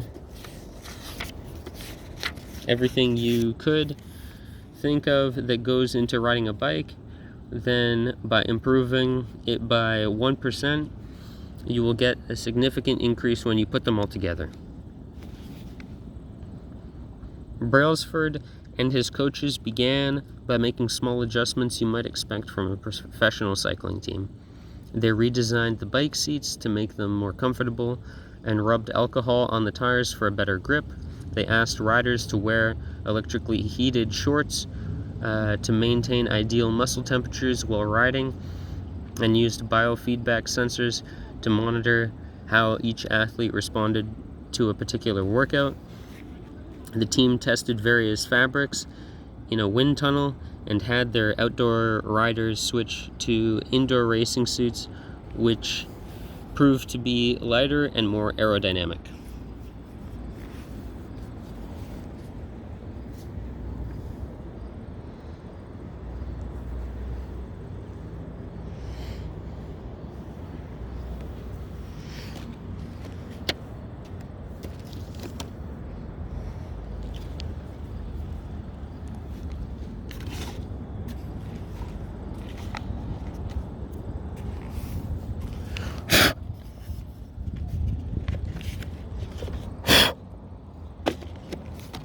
Crumbs or rocks gotten in the book. Brailsford and his coaches began by making small adjustments you might expect from a professional cycling team. They redesigned the bike seats to make them more comfortable and rubbed alcohol on the tires for a better grip. They asked riders to wear electrically heated shorts to maintain ideal muscle temperature while riding, and used biofeedback sensors to monitor how each athlete responded to a particular workout.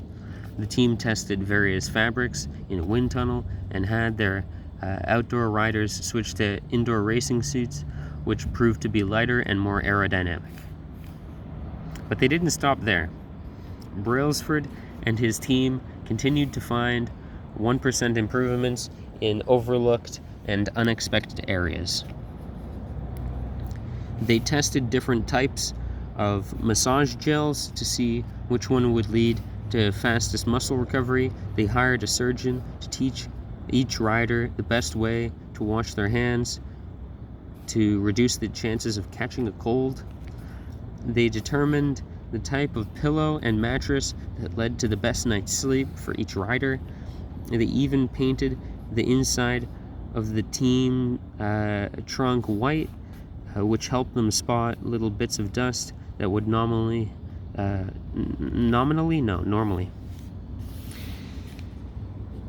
They even painted the inside of the team trunk white, which helped them spot little bits of dust that would normally slip by. They even painted the inside of the team trunk white, which helped them spot little bits of dust that would normally slip by unnoticed, but could degrade the performance of the finely tuned bikes. As these and hundreds of other small improvements accumulated, the results came faster than anyone could have imagined. Just 5 years after Brailsford took over, the British cycling team dominated the road and track cycling events at the 2008 Olympic Games in Beijing, where they won an astounding 60% of the gold medals available. 4 years later, when the Olympic Games came to London, the Brits raised the bar as they set 9 Olympic records and 7 world records. That same year, Bradley Wiggins became the first British cyclist to win the Tour de France. The next year, his teammate Chris Froome won the race, and he would go on to win again in 2015, 2016, and 17. Next year, his teammate Chris Froome won the race, and he would go on to win in 2015, 2016, and 2017, giving the British team 5 Tour de France victories in 6 years. During the next 10-year span from... where's the word next? During the 10-year span from 2007 to 2017, British cyclists won 178 world championships and 66 Olympic or Paralympic gold medals, and captured 5 Tour de France victories in what is widely regarded as the most successful run in cycling history. How does this happen? How does a team of previously ordinary athletes transform into world champions with tiny changes that, at first glance, would seem to make the most modest difference at best? Why do small improvements accumulate into such remarkable results? And how can you replicate this approach in your own life? Why small habits make a big difference? It is so easy to overestimate the importance of one defining moment and underestimate the value of making small improvements on a daily basis. Too often, we convince ourselves that massive successes require massive action.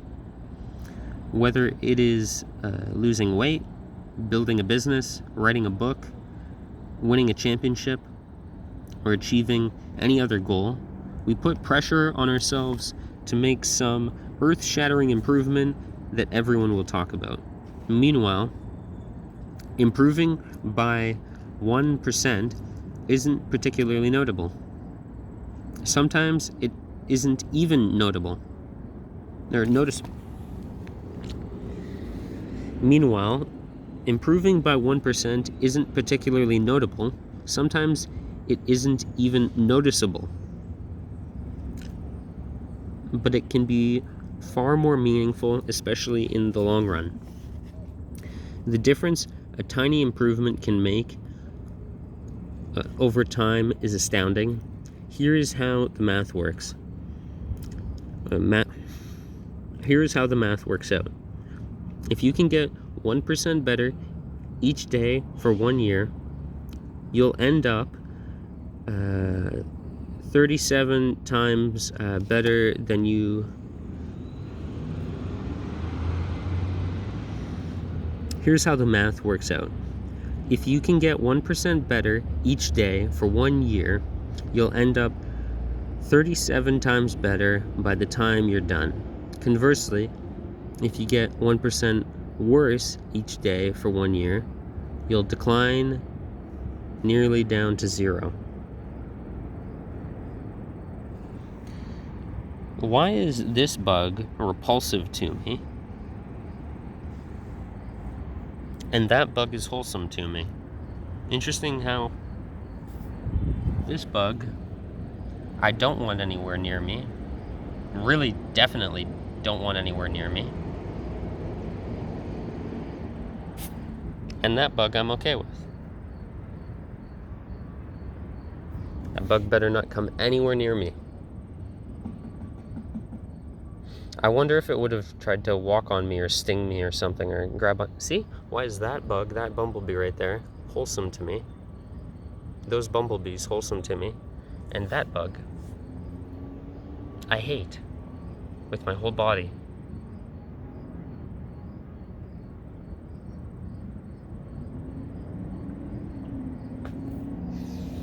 I'm going to focus. I wonder if it senses my attention on it. Are bugs that attuned? Are they that intelligent? Of course they are. Of course they are. Else a fly wouldn't dodge.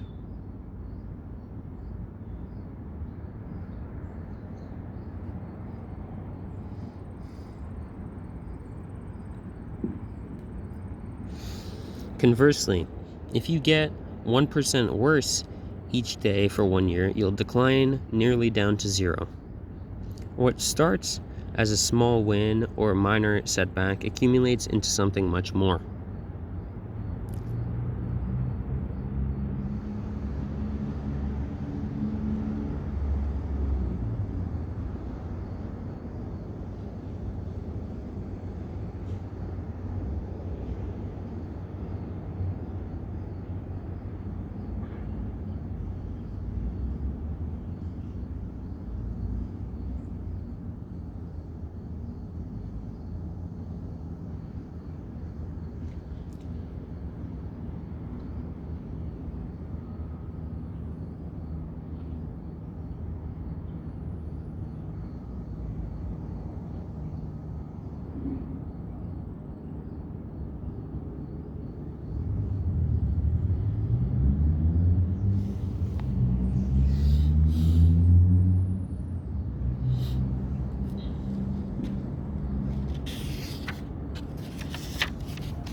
then you just bottom out where there's no possible decline anymore. Here's a lovely graph.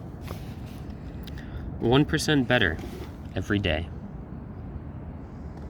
1% worse every day for 1 year. You get to 0.00, absolute 0.00. Yeah, just, or not absolute 0, but 0.03. And then 1% better, you get to 37. Graphs. Boomer's favorite, graphs.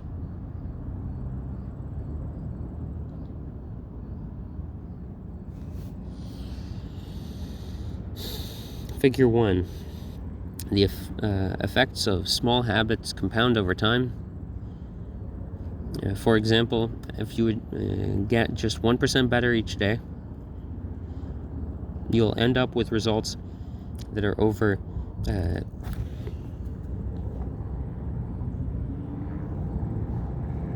where's that fucking bug? That bug better stay away from me. Not you, grasshopper. The spiky tail fucking beetle cockroach looking thing.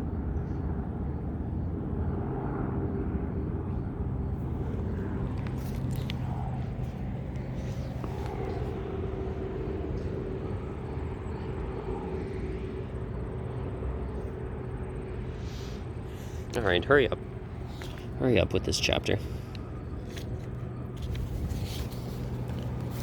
So as we can see, for about 1/3 of the time, you're almost flat with the 1% improvement each day. But then in the mid, moderate, and then in the end, considerable, huge. If just kept with it for the entirety of the year. The entirety of the year. No skips, no pauses.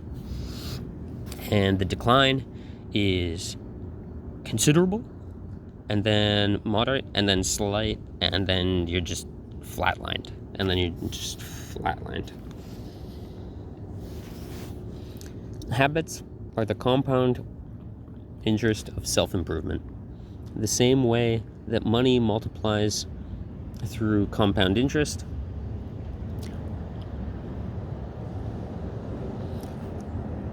the effects of your habits multiply as you repeat them. And they seem to make little differences on any given day, and yet the impact they deliver over the months and years can be enormous. I hope that my reading abilities improve 1% every day. Because I hope to God I'm at least starting at 1. My literacy is sufficient and adequate to be able to read most words. I just have this problem of skipping some words, or reading words in backwards order, or putting in words that aren't even there to begin with. So all of that needs to be addressed and more. Habits are the compound interest of self-improvement. The same way that money multiplies through compound interest, the effects of your habits multiply as you repeat them. They seem to make little difference on any given day, and yet the impact they deliver over months and years can be enormous. It is only when looking back to 5 or perhaps 10 years later, the value of good habits and the cost of bad ones becomes strikingly apparent. This can be a difficult concept to appreciate in daily life. We often dismiss small changes because they don't seem to matter very much in the moment. Unless you're a zealot, unless you take a dogmatic, zealot, extremist, existential friend, enemy in every regard mode of being, then most everyday moments can just pass you by as inconsequential or inevitable with no agency and just for granted. Yeah, of course. If you save a little money now, you're still not a millionaire. If you go to the gym 3 days in a row, you're still out of shape. If you study Mandarin for an hour tonight, you still haven't learned the language. We make a few changes, but the results never seem to come quickly, and so we slide back into our previous routines.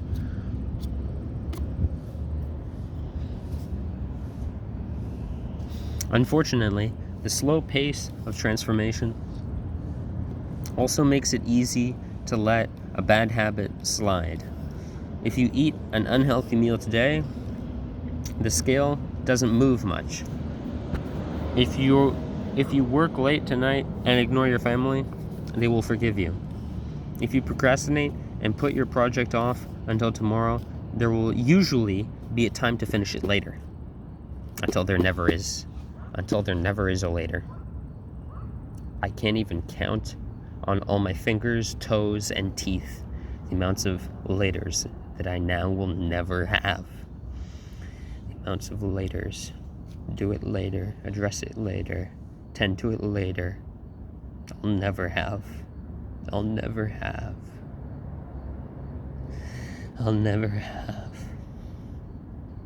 the laters I'll never have. Later is poison.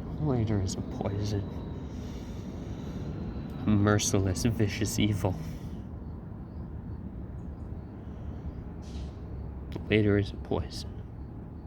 A corruption. And I am victim and perpetrator of later.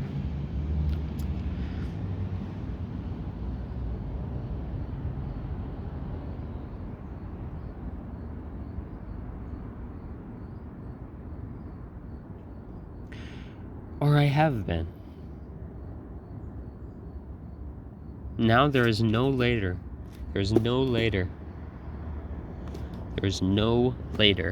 At least in concerns my core habits. Cleanliness, fluid intake, attending to my breathing and posture, a solid meal to start the day, a walk, a jog, a run, or a sprint, to read a chapter, to exercise.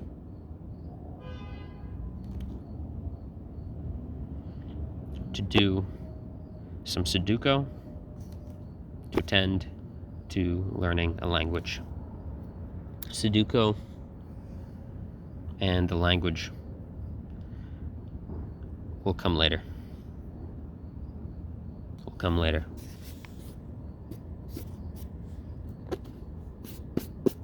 Those aren't bonuses, those are essential, vital, but much more than I can manage right now.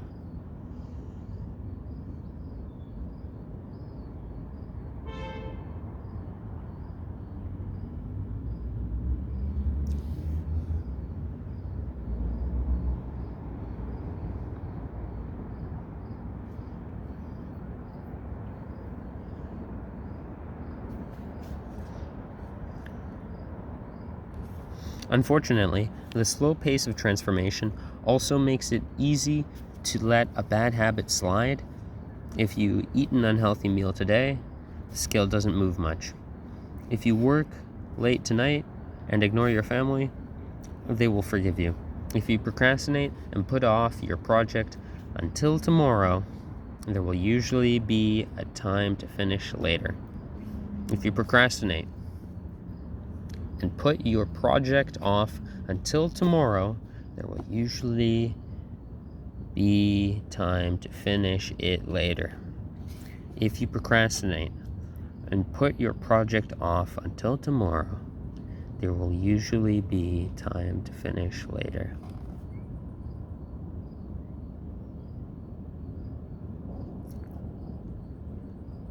entropy and death means laters are not indefinite. Laters are not indefinite. Laters are not indefinite. Laters are not infinite. A single decision is easy to dismiss.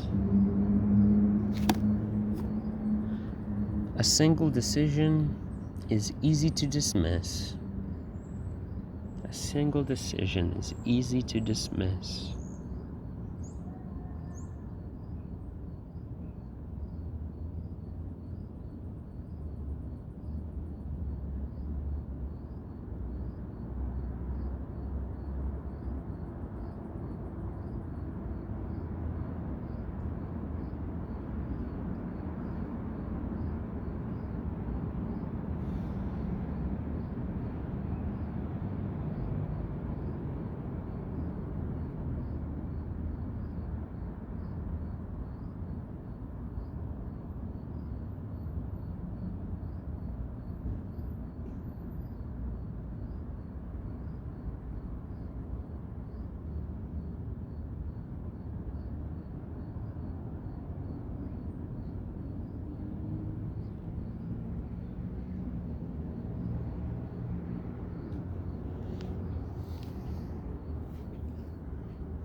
But when we repeat 1% errors day after day, by replicating poor decisions, duplicating tiny mistakes, and rationalizing little excuses, and rationalizing little excuses, and rationalizing little excuses, and rationalizing little excuses, and rationalizing little excuses, and rationalizing little excuses, and rationalizing little excuses, and rationalizing little excuses, our small choices compound into toxic results. It's the accumulation of many missteps. A 1% decline here and there that eventually leads to a problem. The impact created by a change in your habits is similar to the effect of shifting the route of an airplane by just a few degrees.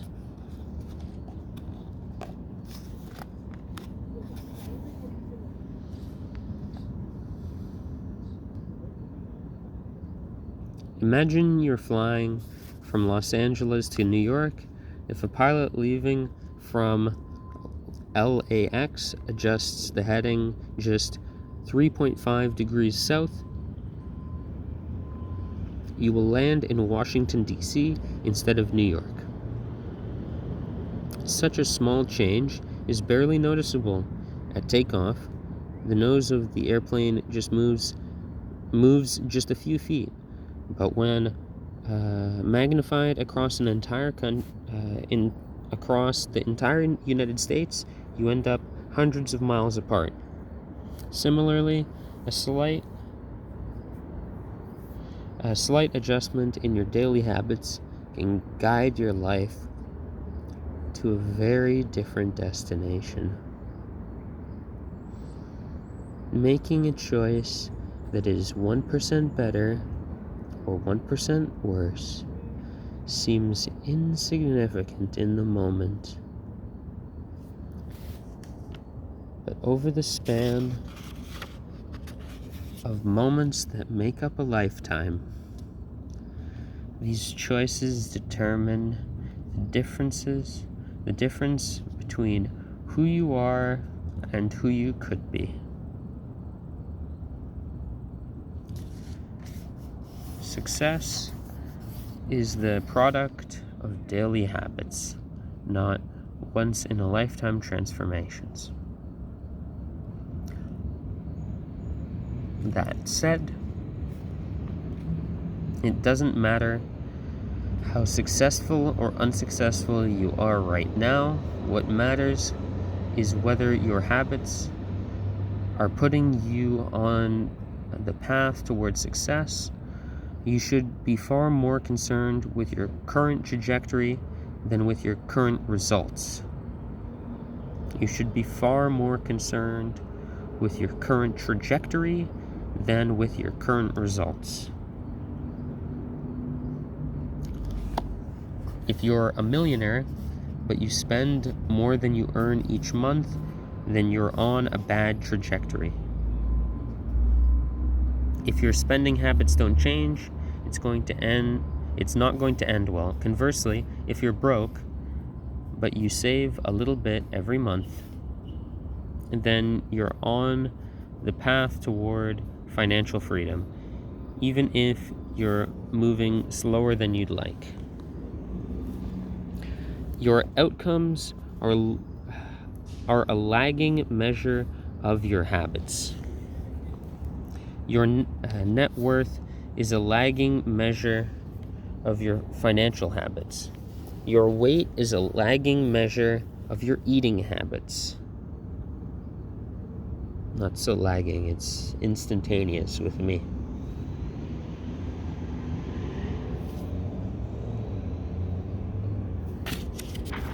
Day after day. What is an appetite now?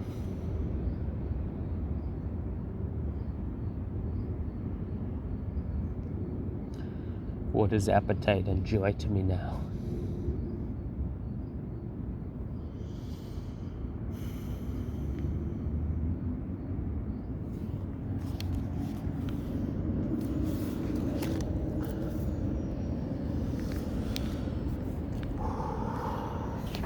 The tingling in my legs is a sign to hurry up.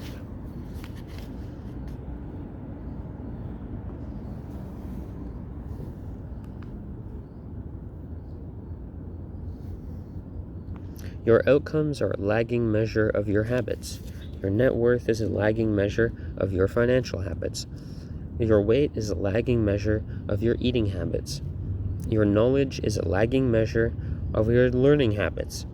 Your clutter is a lagging measure of your cleaning habits. You get what you repeat.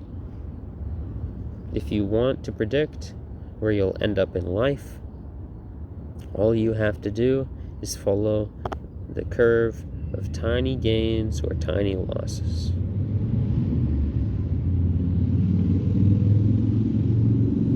And see how your daily choices will compound 10 or 20 years down the line. Are you spending less than you earn each month? Are you making it into the gym each week? Are you reading books and learning something new each day? Tiny battles like these are the ones that will define your future self. Time magnifies the margin between success and failure. It will multiply whatever you feed it. Good habits make time your ally. Bad habits make time your enemy. Time magnifies the margin between success and failure. It will multiply whatever you feed it. Good habits make time your ally. Bad habits make time your enemy. Time magnifies the margin between success and failure. It will multiply whatever you feed it. Good habits make time your ally. Bad habits make time your enemy.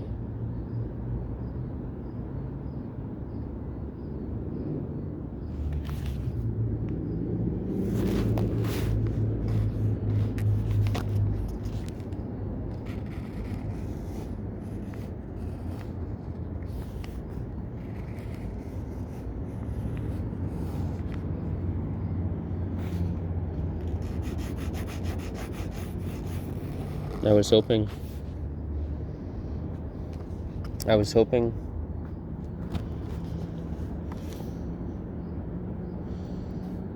that some of the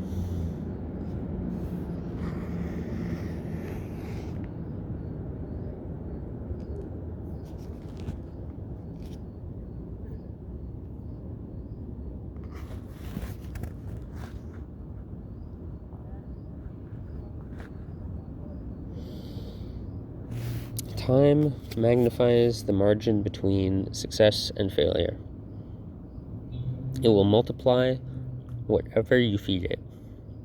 Good habits make time your ally. Bad habits make time your enemy. Habits are a double-edged sword. Bad habits can cut you down. Bad habits can cut you down just as easily as good habits can build you up. Which is why understanding the details is crucial. You need to know how habits work and how to design them to your liking so you can avoid the dangerous half of the blade.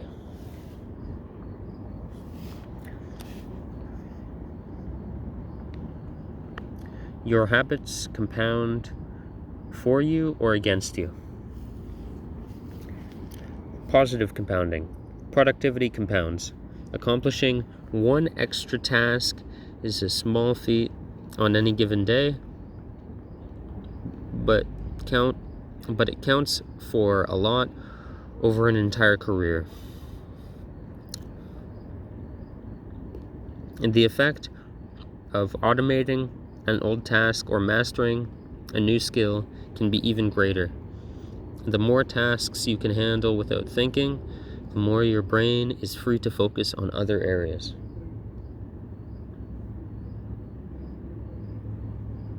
Negative compounding. Stress compounds. Stress compounds. Stress compounds. Stress compounds. Stress compounds. Stress compounds. The frustration of a traffic jam, the weight of parenting responsibilities, the worry of making ends meet, the strain of a slightly high blood pressure. By themselves, these common causes of stress are manageable. But when they persist for years, little stresses compound into serious health issues.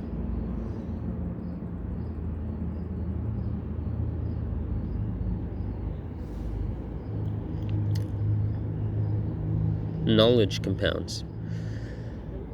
Learning one new idea won't make you a genius, but a commitment to lifelong learning can be transformative.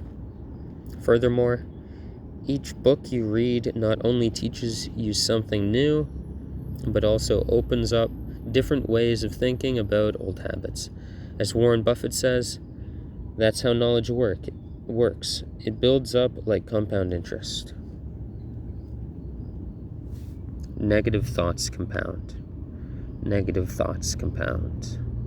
Negative thoughts compound. Negative thoughts compound. Negative thoughts compound.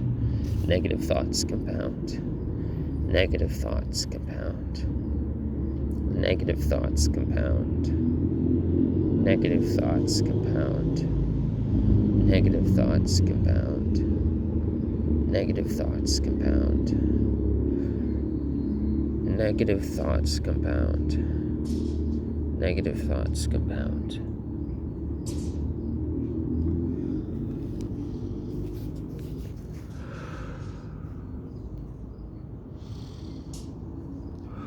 Negative thoughts compound. The more you think of yourself as worthless,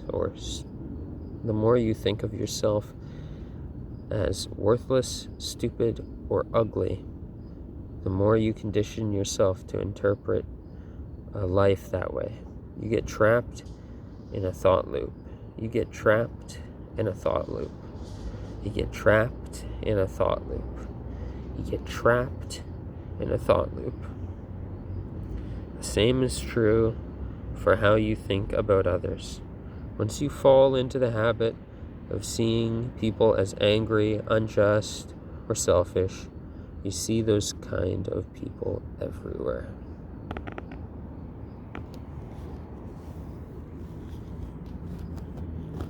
Relationships compound.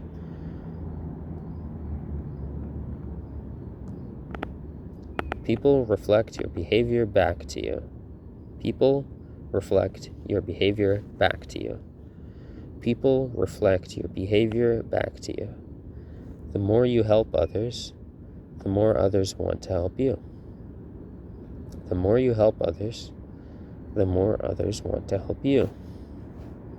The more you help others, the more others want to help you. Being a little bit nicer in each interaction can result in a network of broad and strong connections over time. How do we escape the vested, vain self-interest?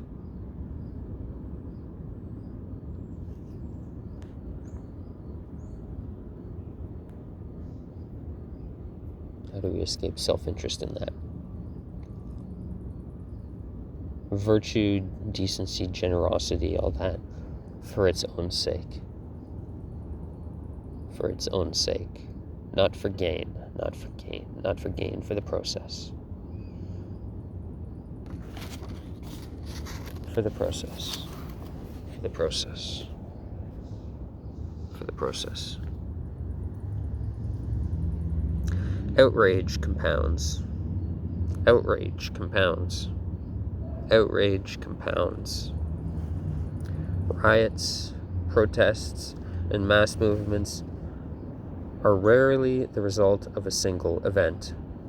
Instead, a long series of microaggressions and daily aggravations slowly multiply until one event tips the scales and outrage spreads like a wildfire.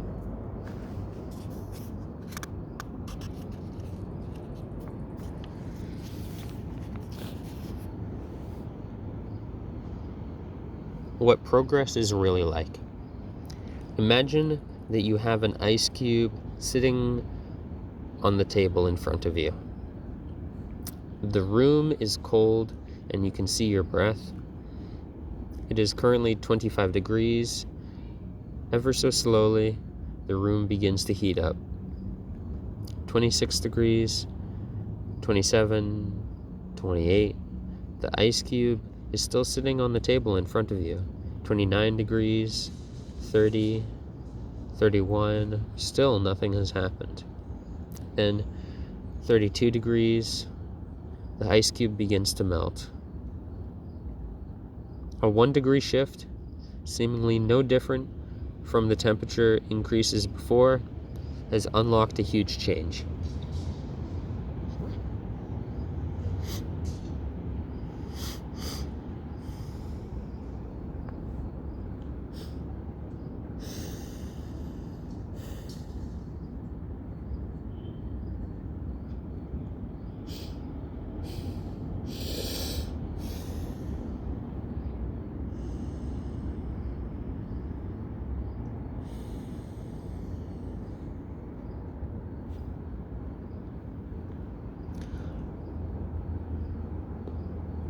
Breakthrough moments are often the result of many previous accumulations which build up the potential required to unleash a major change. This pattern shows up everywhere. Cancer can spread... This pattern shows up everywhere. Cancer can spend 80% of its life undetectable, then takes over the body in months. Bamboo can barely be seen for the first 5 years as it builds extensive root systems underground before exploding 90 feet into the air within 6 weeks.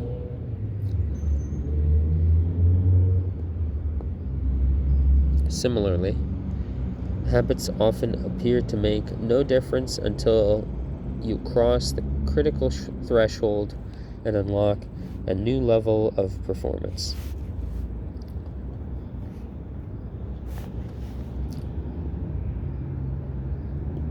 In the early and middle stages of any quest, there is often a valley of disappointment. You expect to make progress in a linear fashion, and it's frustrating how ineffective changes can seem during the first days, weeks, and even months. It doesn't feel like you are going anywhere. It's a hallmark of any compounding process. The most powerful outcomes are delayed. The most powerful outcomes are delayed. The most powerful outcomes are delayed.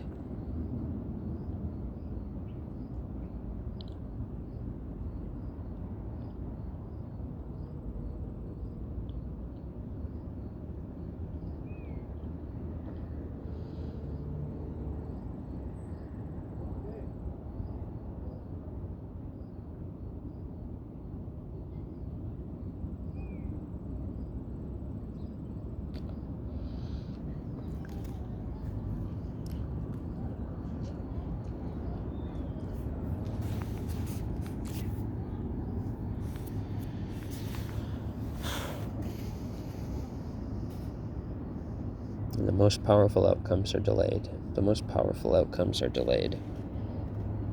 This is one of the core reasons why it is so hard to build habits that last. People make a few small changes, fail to see a tangible result, and decide to stop.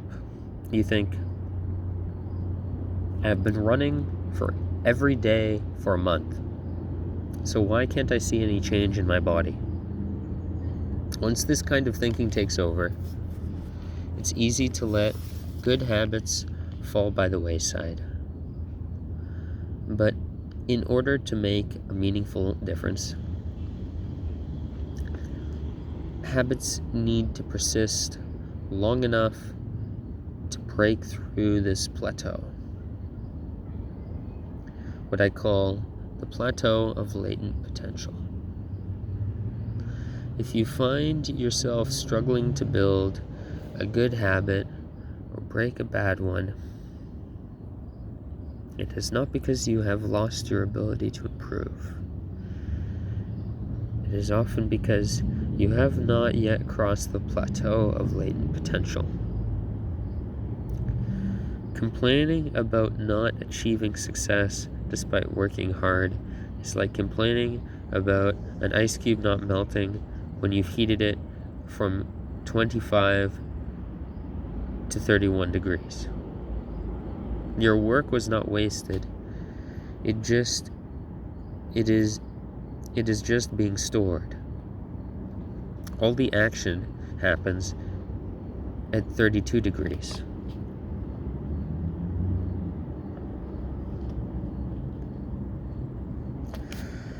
When you finally break through the plateau of latent potential,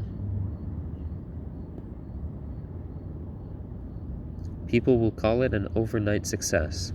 The outside world only sees the most dramatic event rather than all that preceded it.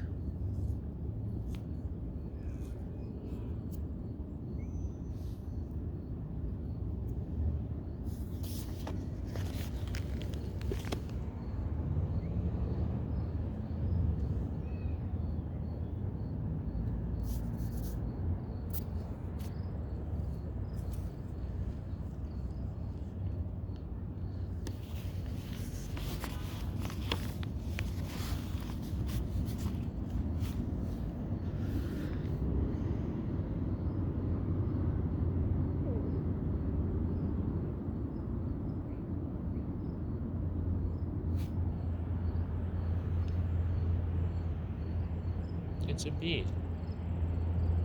It's a bumblebee.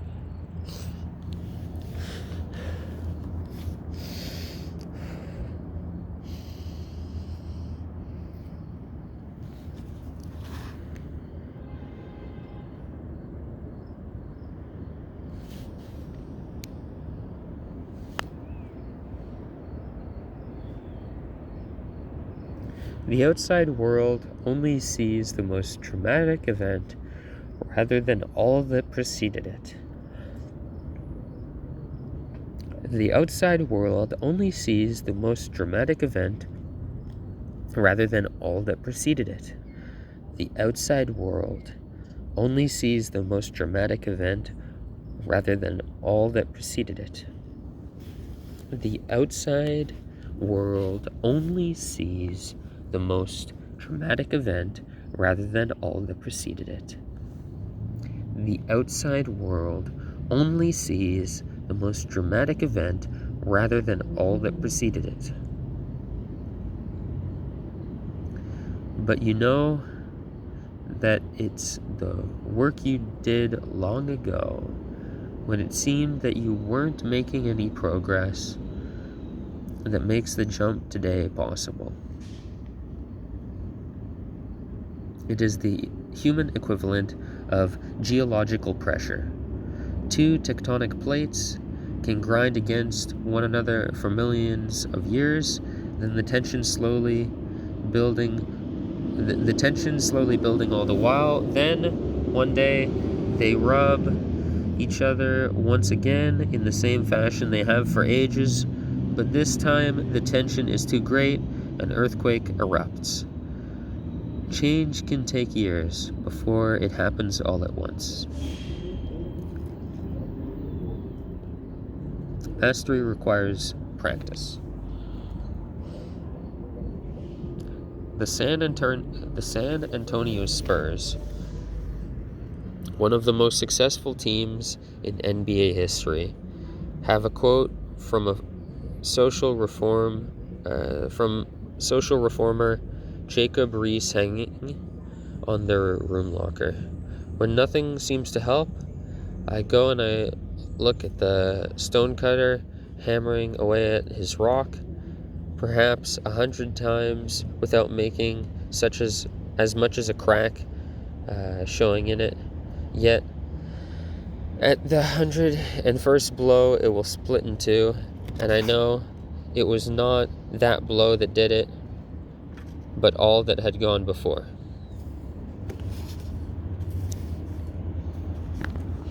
Mastery requires practice.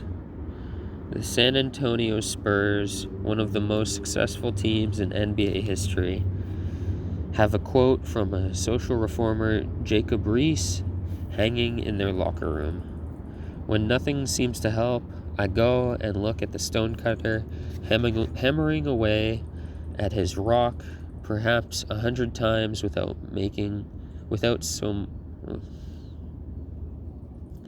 Mastery requires patience, not practice, not persistence, patience. Mastery requires patience. The San Antonio Spurs, one of the most successful teams in NBA history, have a quote from a social reformer, Jacob Riis, hanging in their locker room.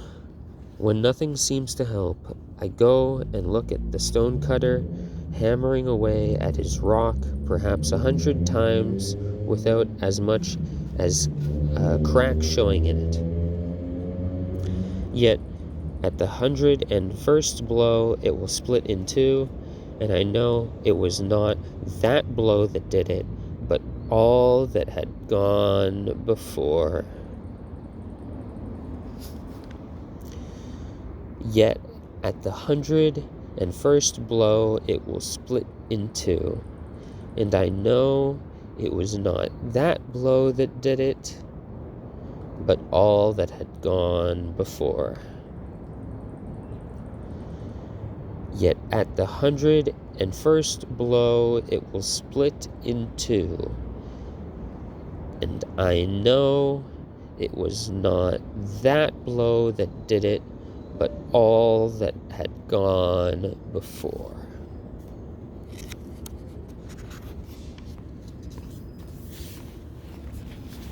Plateau of latent potential. Results along the vertical, time along the horizontal. Valley of disappointment, that slope where you're right here, It's so that it almost seems like it'll dip. Your results will go down, it almost seems like. And then it almost feels like it's dipping. What you think should happen, where you think you should be, and what actually happens if you have latent potential and you act on it in a disciplined manner for years, not days or months or weeks.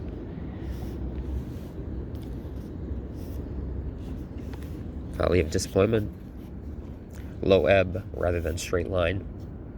What actually happens, where you start to make the breakthrough, and where you end up if you stick with it. Figure 2. We often expect progress to be linear. At the very least, we hope it will come quickly. In reality, the results of our efforts are often delayed. It is not until months or years later that we realize the true value of the previous work we have done. This can result in a valley of disappointment, where people feel discouraged after putting in weeks or months of hard work without experiencing any results. However, this work was not wasted. It was simply being stored. It is not until much later that the full value of previous efforts is revealed.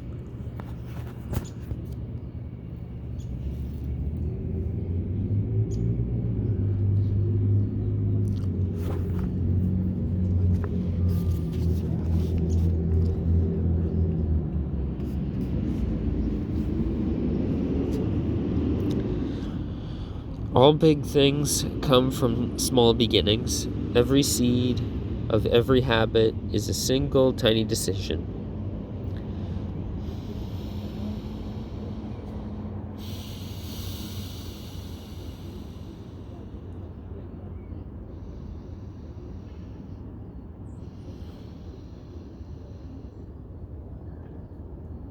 But as that decision is repeated, a habit sprouts and grows larger. Roots entrench themselves and branches grow. The task of breaking a bad habit is like uprooting a powerful oak within us. And the task of building a good habit is like cultivating a delicate flower one day at a time.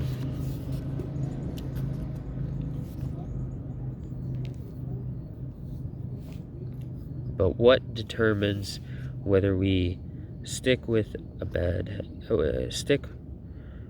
habit long enough to survive the plateau of latent potential and break through to the other side? What is it that causes some people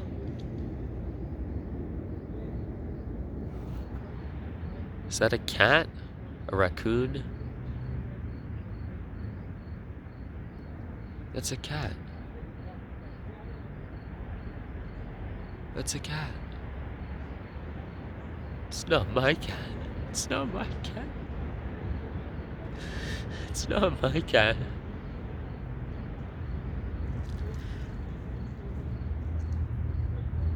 Hi, kitty. Hi, kitty.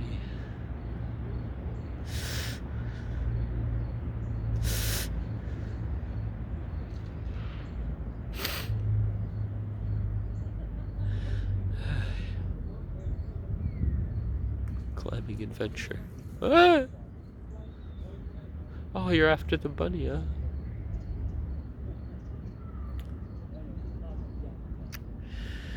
Do you have any diseases? Hi, kitty. Everyone's coming to say hi. Grasshoppers and bad bugs and kitties. Hi, kitty. Hi. Hi. Pet them. Pet them. Come here. Come here, you. Pet them. Pet them. No, stay with me. I love you. I'll look after you. No, stay. Oh, stay. Be my good lap kitty. You came to me from the wild. It's okay. Stay. Stay. I'll take you home. You'll be my good lap kitty. I'll pet them. I'll feed you. I'll feed you chicken and cheese and egg.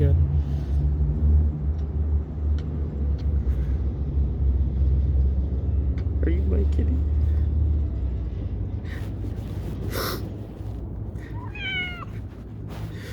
Please be my kitty. You came to me. I'll feed you.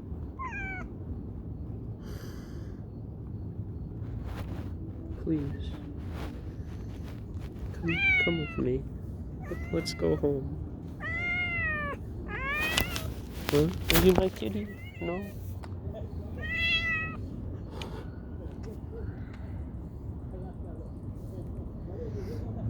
Are you meant to be my kitty, or are you someone else's kitty?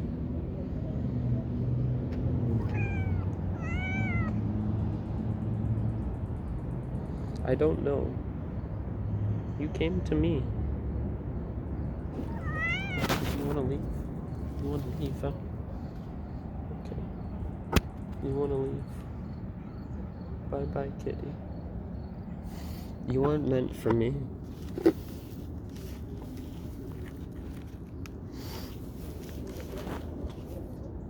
You weren't meant for me.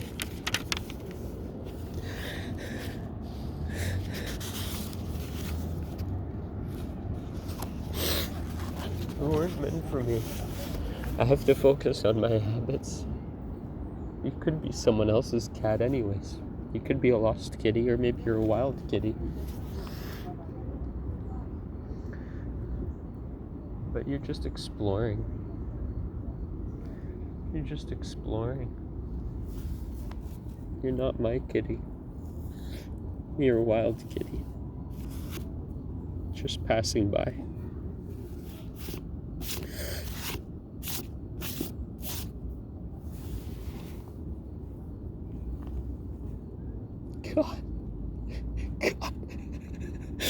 God is testing me. I don't know what to do. Not my kitty. Not my kitty.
She's gone.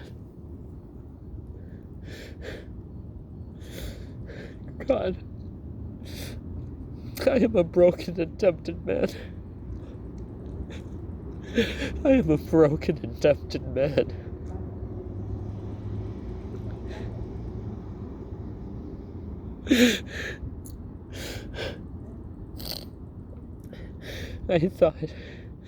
I almost thought the cat wanted to be with me, and I would look after her.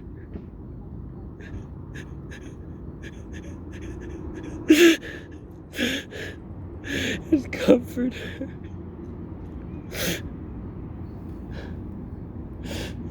But she come back. She won't come back. She won't come back.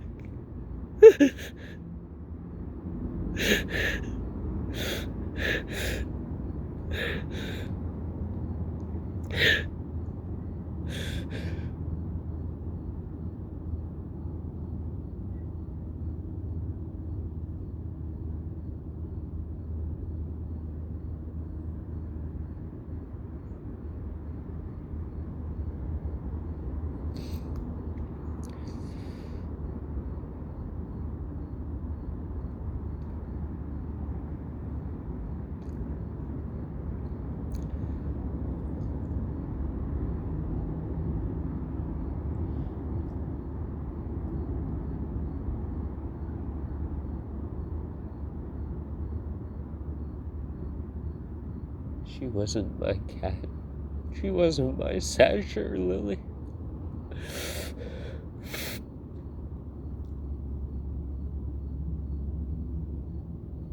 No, Sasha's gone. She's gone. She's gone. She's gone.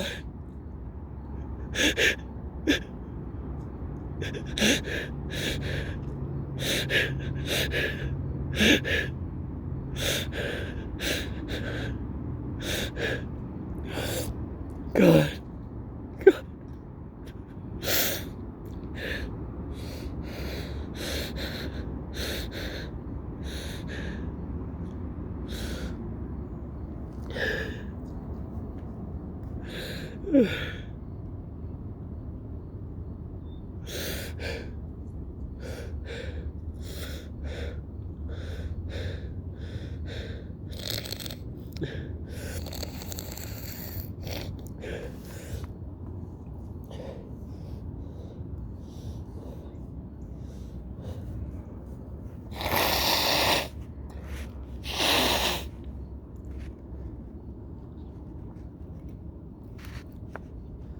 She's gone. She's gone.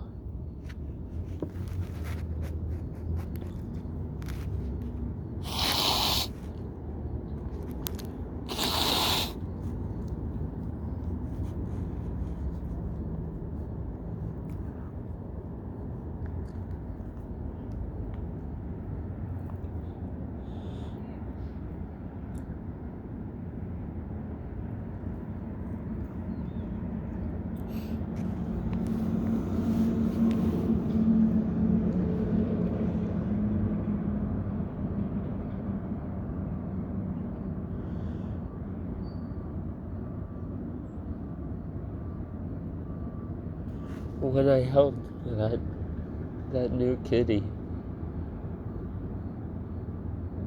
I didn't feel joy. I felt desolation.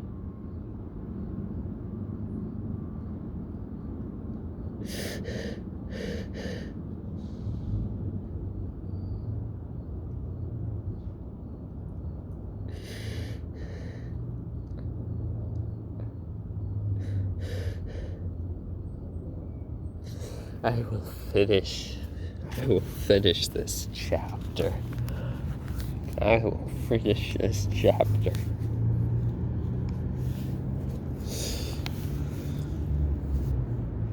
All big things come from small things. The seed of every habit is a single decision. The seed of every habit is a single tiny decision. But as that decision is repeated, a habit sprouts and grows stronger. Roots entrench themselves and branches grow. The task of breaking a bad habit is like uprooting a powerful oak within us. The task of building a good habit is like cultivating a delicate flower one day at a time. But what determines whether we stick with the habit long enough to survive the plateau of latent potential and break through to the other side. Break through to the other side.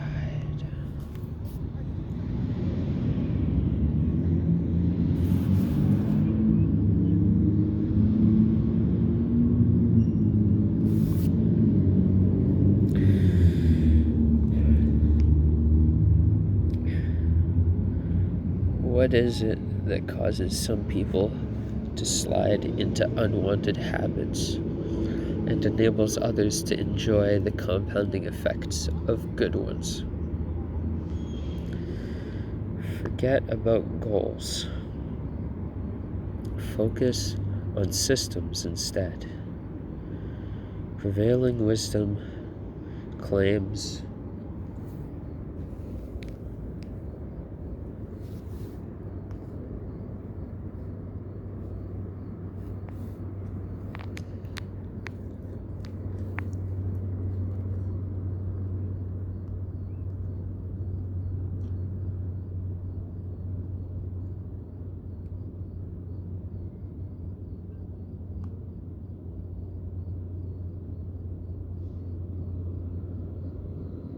I let her go. I let her go. Should I have let her go? She wanted to go, but she wanted to come by.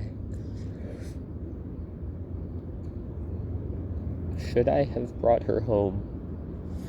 I could have held her and packed up my book, grabbed my shirt, and brought her home. And I could have fed her and loved her. I could have walked home with the cat I found in the ruined parking lot. I could have.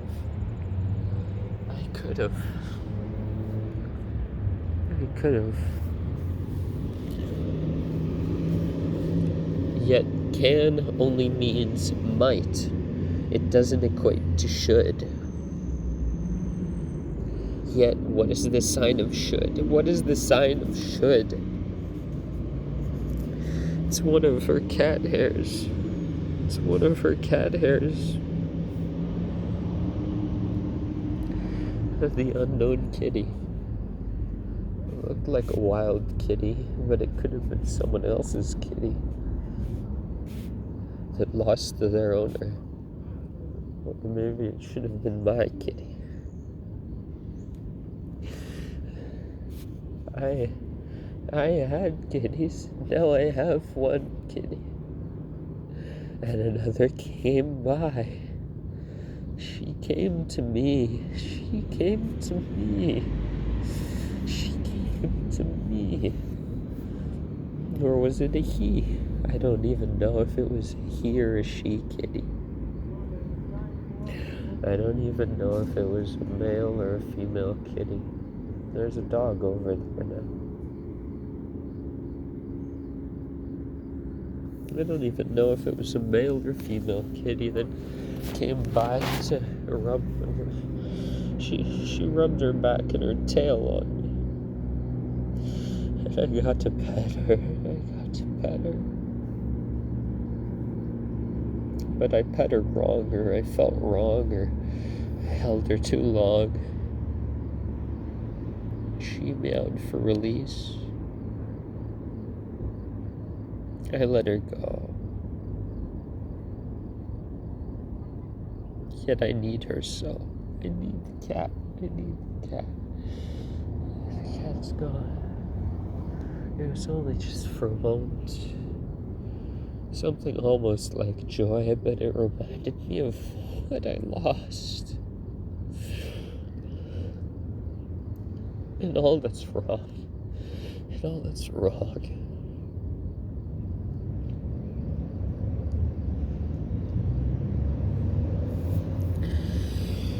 But what determines whether we stick with a habit long enough to survive the plateau of latent potential and break through to the other side?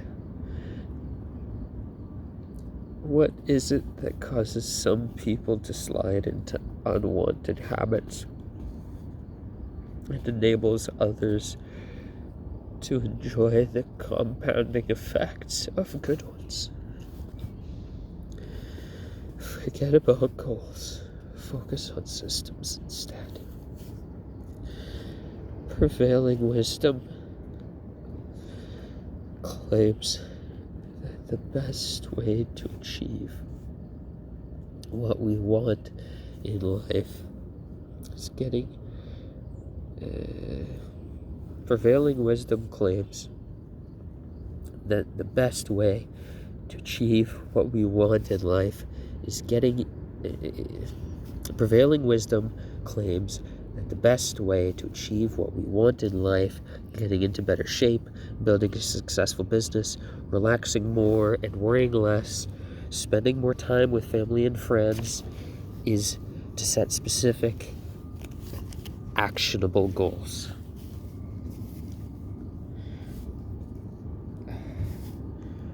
For many years, this was how I approached my habits too. Each one was a goal to be reached. I set goals for grades I wanted to get in school, for weights I wanted to lift in the gym, for the profits I wanted to earn in business. I succeeded at a few, but I failed at a lot of them. Eventually, I began to realize that my results had very little to do with the goals I set and nearly everything to do with the systems I followed.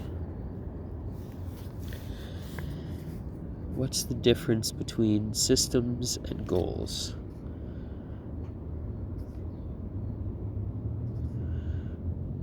Process and destination. Process and destination. It's a distinction I first learned from Scott Adams, the cartoonist behind the Dilbert comic. Goals are about the results you want to achieve. Systems are about the processes that lead to those results. If you're a coach, your goal might be to win a championship. Your system is the way you recruit players, manage your assistant coaches, and conduct practice.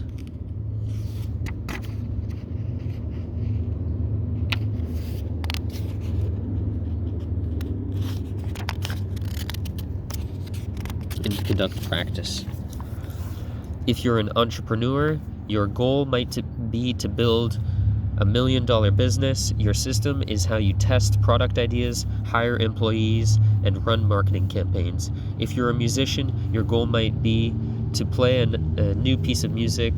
Your system is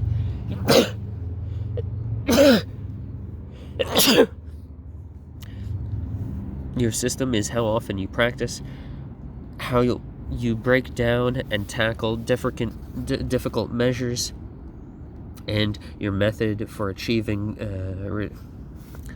If you're a musician, your goal might be to play a new piece.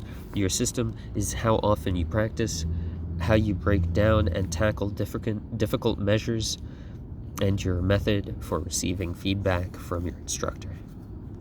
Now for the interesting question. If you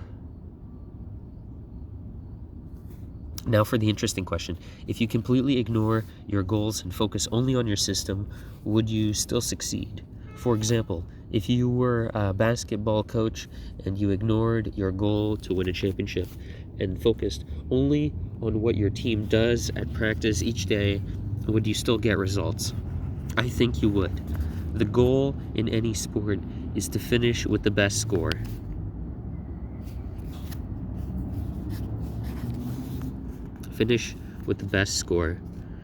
But it would be ridiculous to spend the whole game staring at the scoreboard. The only way to win is to actually get better each day. In the words of 3-time Super Bowl winner Bill Walsh, the score takes care of itself. The same is true for other areas in life. If you want better results, then forget about setting goals. Focus on your system instead. What do I mean by this? Are goals completely useless? Of course not.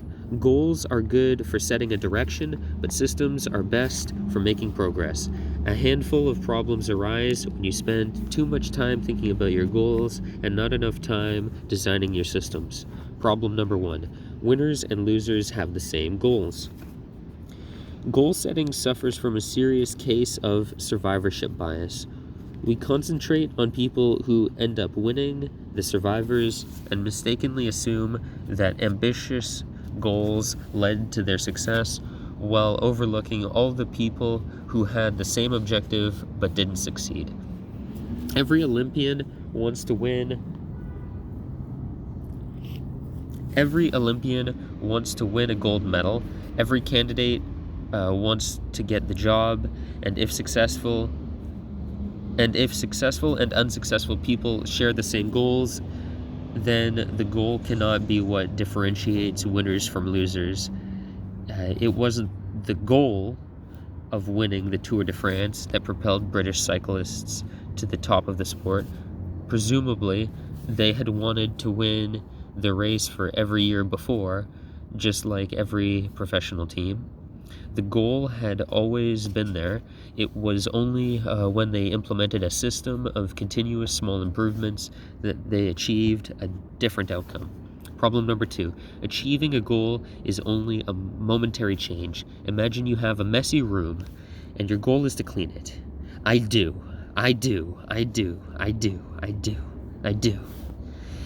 If you summon the energy to tidy up, then you will have a clean room for now.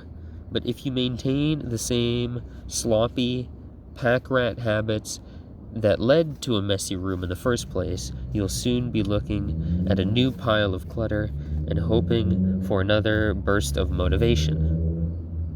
You're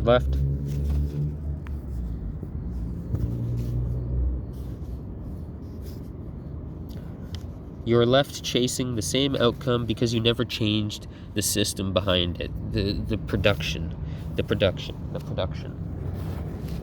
Maintenance, creation and maintenance over bursts of production. Bursts, no. To hell with bursts. Steady as she goes. Achieving a goal only changes your life for the moment. That's the counterintuitive thing about improvement. We think we need to change our results, but the results are not the problem. What we really need to change are the systems that cause those results. When you solve problems at the results level, you only solve them temporarily. In order to improve for good, you need to solve problems at systems level. Fix the inputs and the outputs will fix themselves.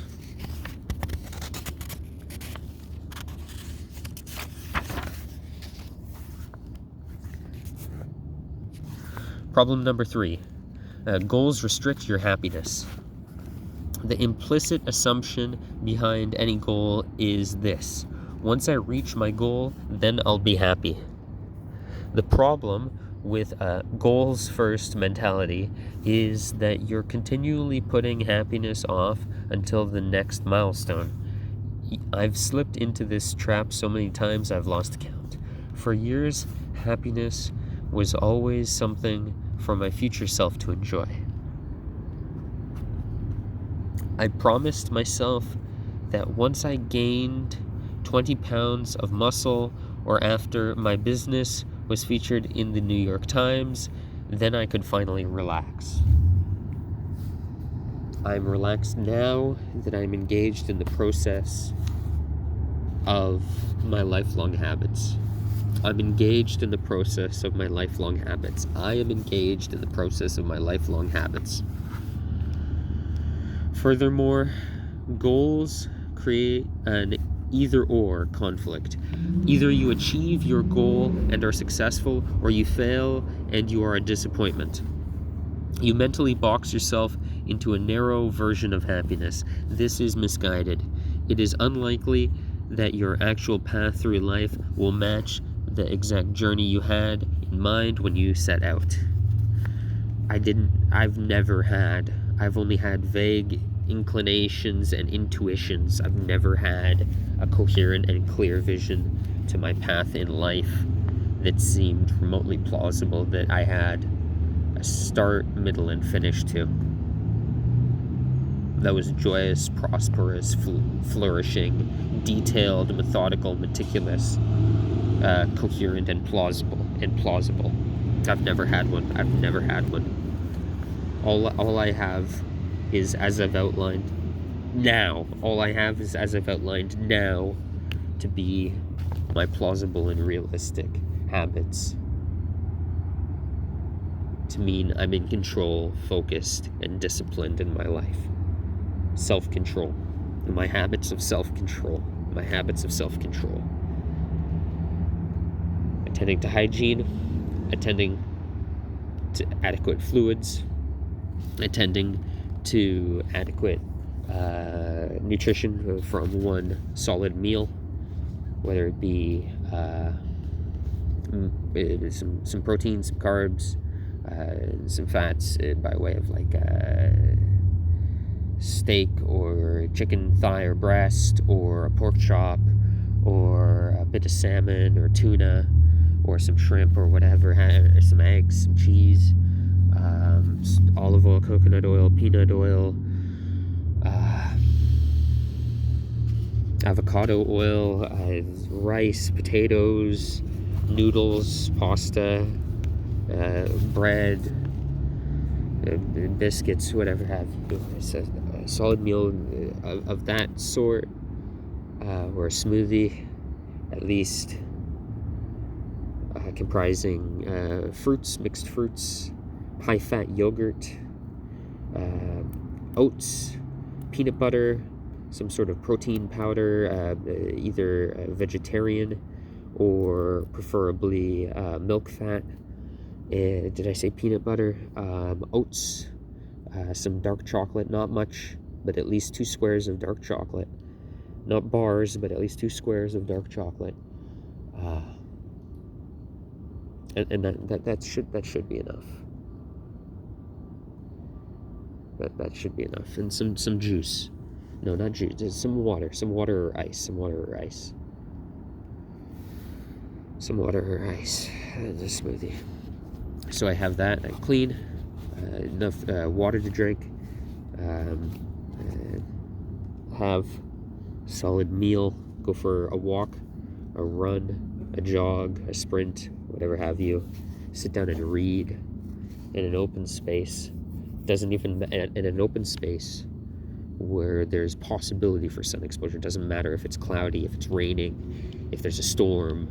I'm outside to read a chapter of a book, a chapter of a worthwhile book, any worthwhile book that I have or will have in the future, and exercise.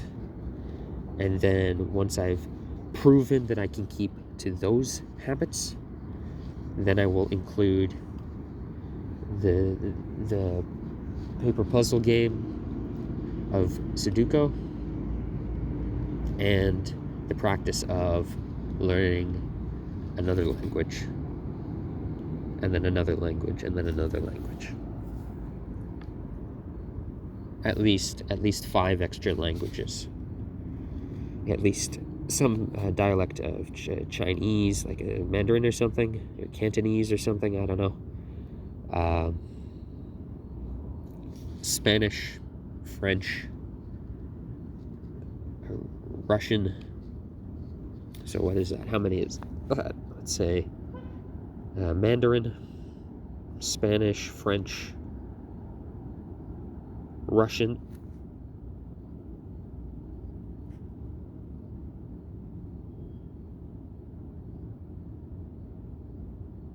German.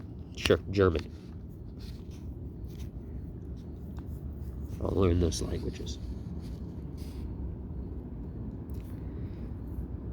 Besides English. Alright, getting back to it. How much battery do I have left? 11%. That's why I gotta hurry. I gotta hurry through this now. I gotta hurry. I gotta measured time efficiency.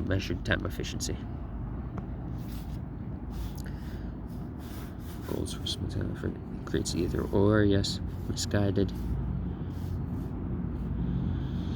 Yes. So this is where I started to. This is the sentence that caused me to start a rant and have my overview of my thoughts. It is unlikely that your actual path through life will match the exact journey you had in mind when you set out. When I set out, you mean being birthed? This is the day I set out. This is the day. This is the day I've set out on my exact journey I have in mind to attain self-mastery, self-control. Self-mastery and self-control.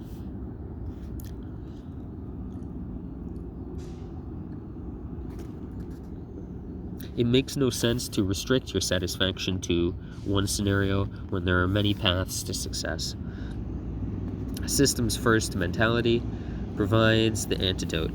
When you fall in love with the process rather than the product. When you fall in love with the process rather than the product, you don't have to wait to give yourself permission to be happy. I'm not even looking to be happy anymore or content. Actualized, fulfilled, mature, to be mature. I'm looking to be mature and fulfilled, not happy, or joyous, or content, or self-satisfied. To be matured, not for self-satisfaction. Fulfillment. To rein myself in from my wild ways.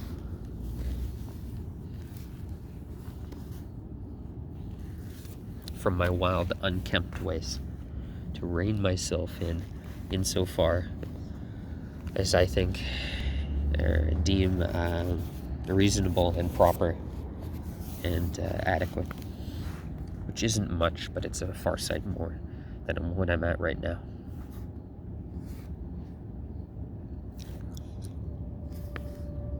You can be satisfied anytime your system is running. A system can be successful in many different forms, not just the one you first envisioned. You can be satisfied anytime your system is running. I'm running the system. I'm running it now. I'm running it. I'm happy. I'm not happy. No. Wrong word. I said happy because happy was before. I said happy because it was here. Happiness, pursuit of happiness. I'm not pursuing happiness.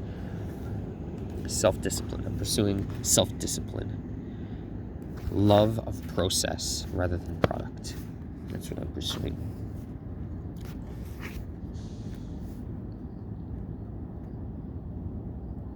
And the system can be successful in many different forms, not just the one you first envisioned. Problem number 4. Goals are at odds with long-term progress. Finally, a goal-oriented mindset can create a yo-yo effect. And many runners work hard for months, but as soon as they cross the finish line, they stop training. The race is no longer there to motivate them. When all your hard work is focused on a particular goal, what is left to push you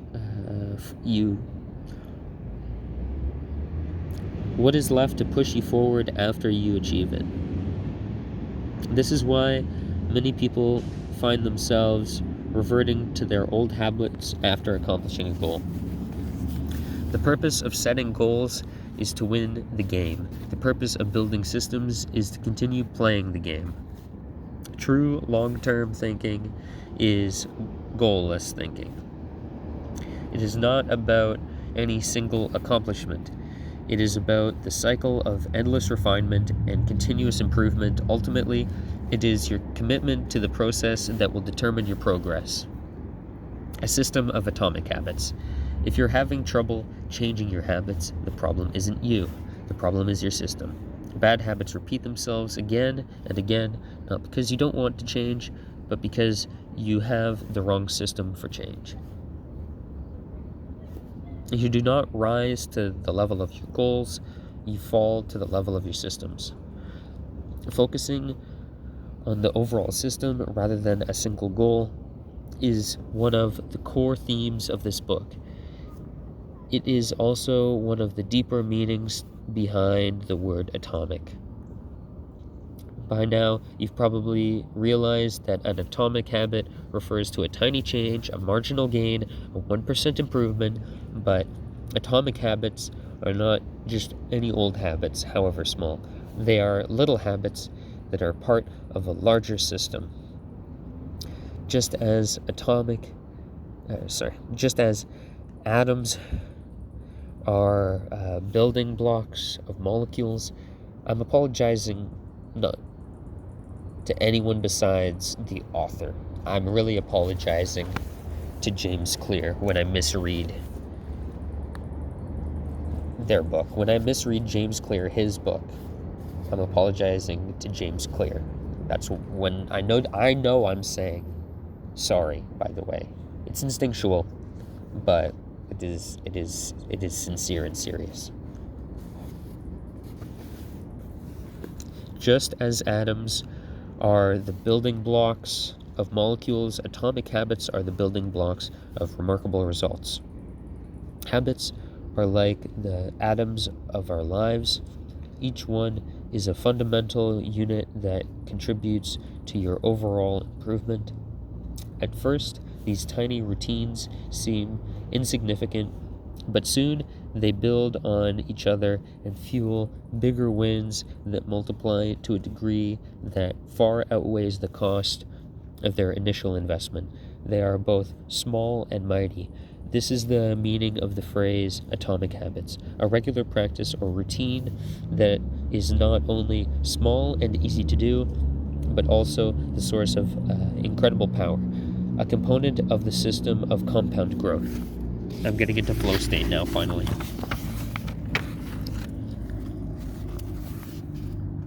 Chapter summary. Thank God, what an amazing book.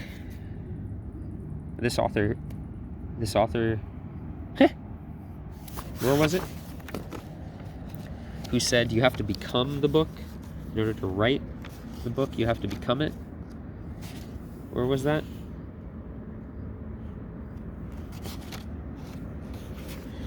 I found it. Naval Rakovic. I don't know how to. I'm such an.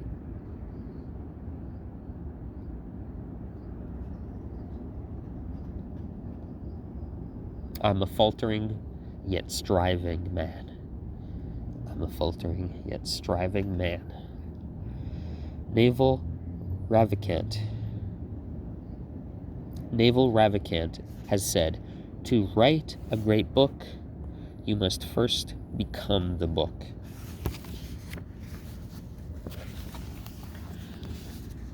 James Clear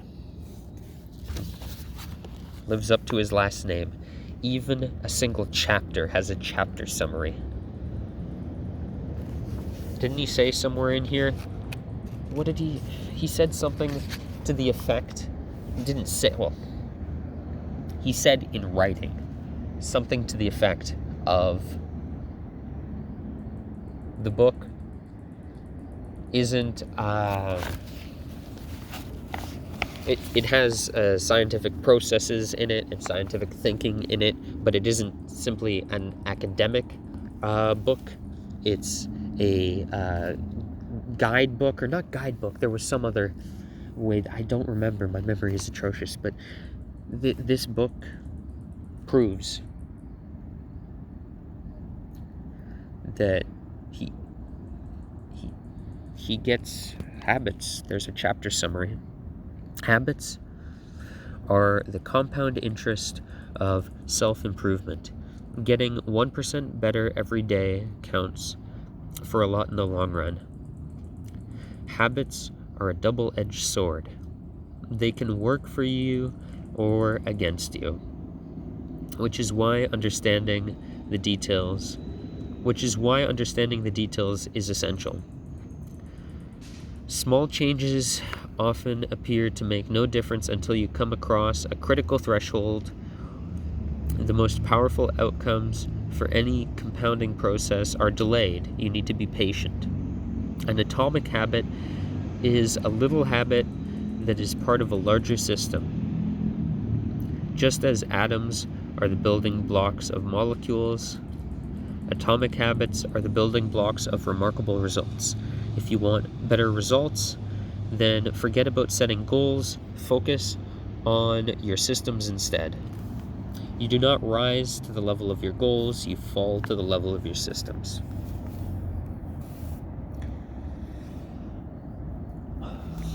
I'll be honest, I only finalized my system.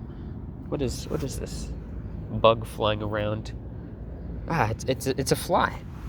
It's a fly flying around, nipping at me. Interesting how the bumblebees weren't such pests to me, but that fly is. Interesting that cat wasn't a pest to me, but that pokey bug was. Interesting that the grasshopper wasn't a pest to me.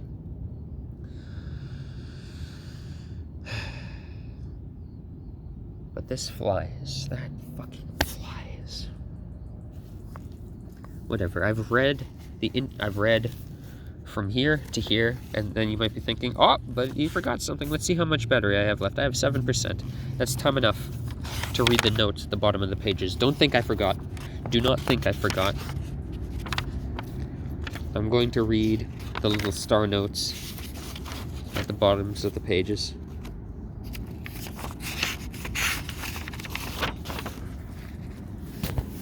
So where was the star? Here, at this sentence.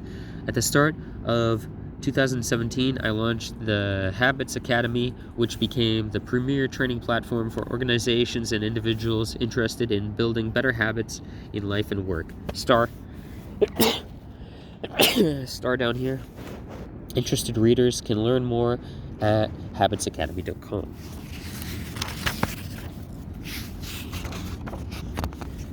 The fundamentals.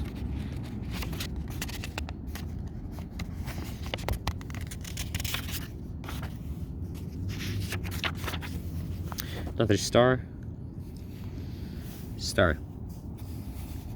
During the 10-year span from 2007 to 2017, British cyclists won 178 world championships and 66 Olympic medals or Paralympic gold medals, and captured 5 Tour de France victories in what is widely regarded as the most successful run in cycling history. Star.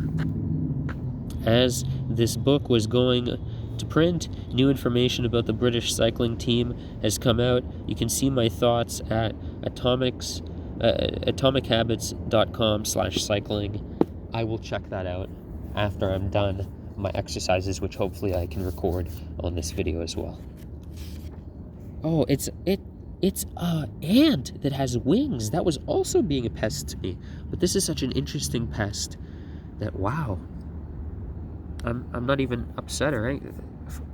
Ants, even fire ants with wings, that's epic. That's majestic.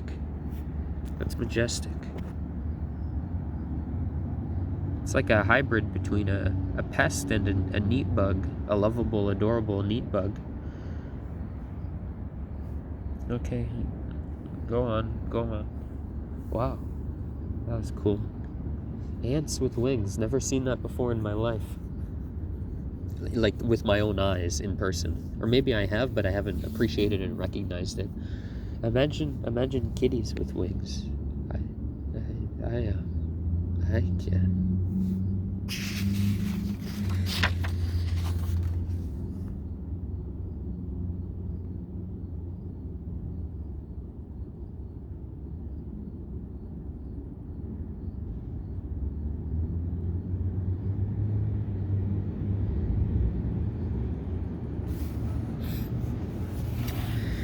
So the star is about when you change 3.5 degrees south, if you're a pilot, flying from Los Angeles, and you adjust 3.5 degrees south, and then he actually fact-checked it. I geeked out and I'm gonna read it as written. I geeked out and actually calculated this. Washington, D.C. is about 225 miles from New York City. Assuming you're flying on 747 or an Airbus A380, changing the heading by 3.5 degrees as you leave Los Angeles likely causes the nose of the airplane to shift between 7.2 to 7.6 feet, or about 86 to 92 inches. A very small shift in direction can lead to a very meaningful change in destination. What's that? I'm reading the little note stars at the bottom of the page.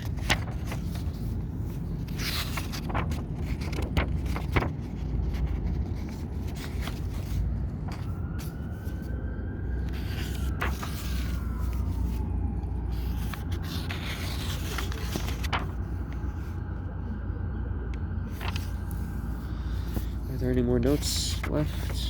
Doesn't seem so, but I'm going to check each page, hopefully, and the pages don't merge together. No, that's all the notes. Okay, how much battery do I have left? 6%. I think that's enough time to go back and find the line I'm forgetting about this book. This book is blank. No, it wasn't at this point. 5% battery.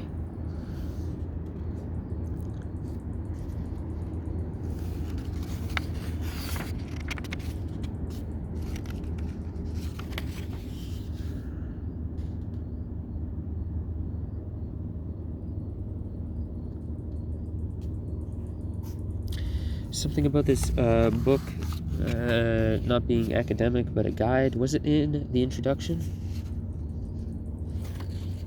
I think it was in the introduction.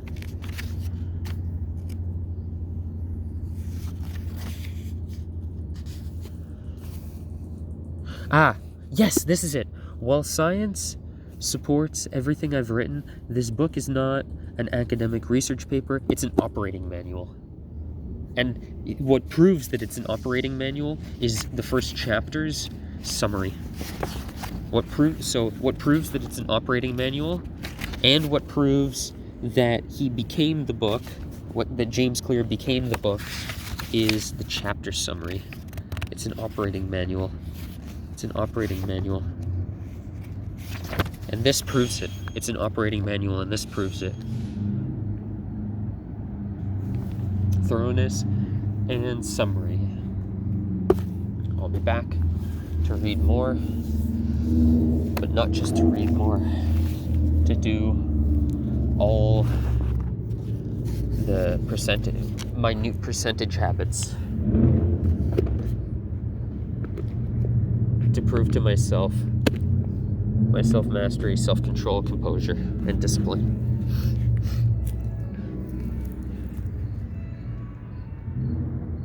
I'm now going to do as much push-ups in sets of 10, sit-ups in sets of 10, and squats in sets of 10 as I can. I hope this gets it all on camera.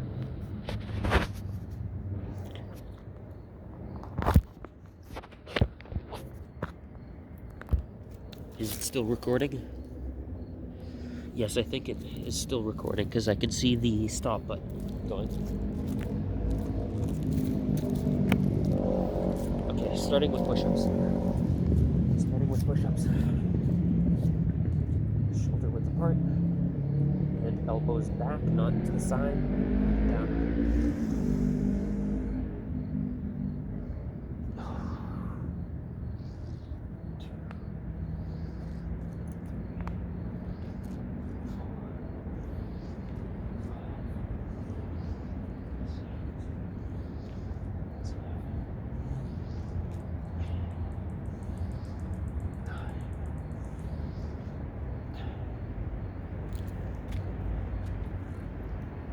Now squats and then sit-ups.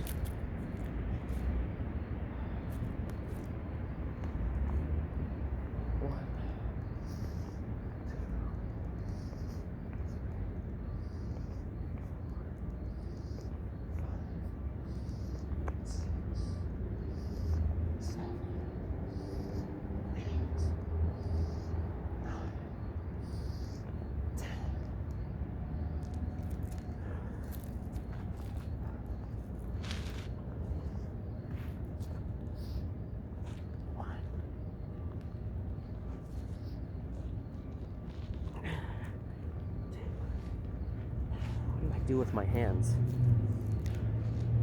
because obviously I'm using my hands for momentum. Shit. 1, 2, 3, 4.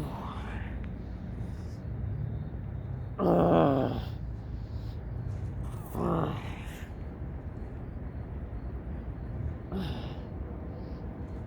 6, 7, 8,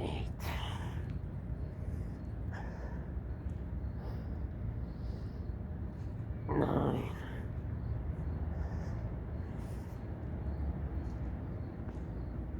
10.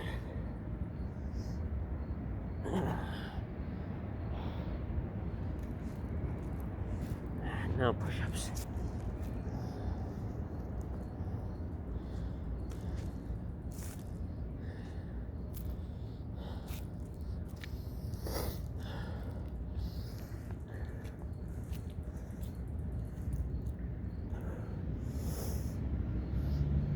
One, 2, 3,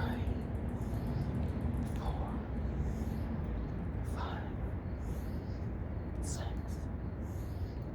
7, 8, 9, 10.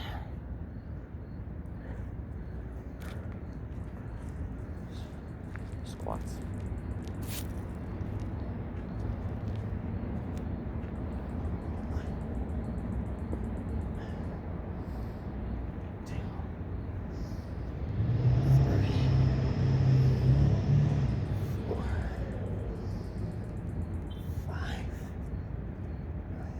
I want my hips and my knees to pop. I'll start over since I started talking. So I lost count. 1, 2, 3, 4, 5, 6, 7, 8, 9, 10. Okay. And now sit-ups.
Sometimes I'm going to do extra in case I skip numbers or fuck up the count, because I just trust my own counting sometimes.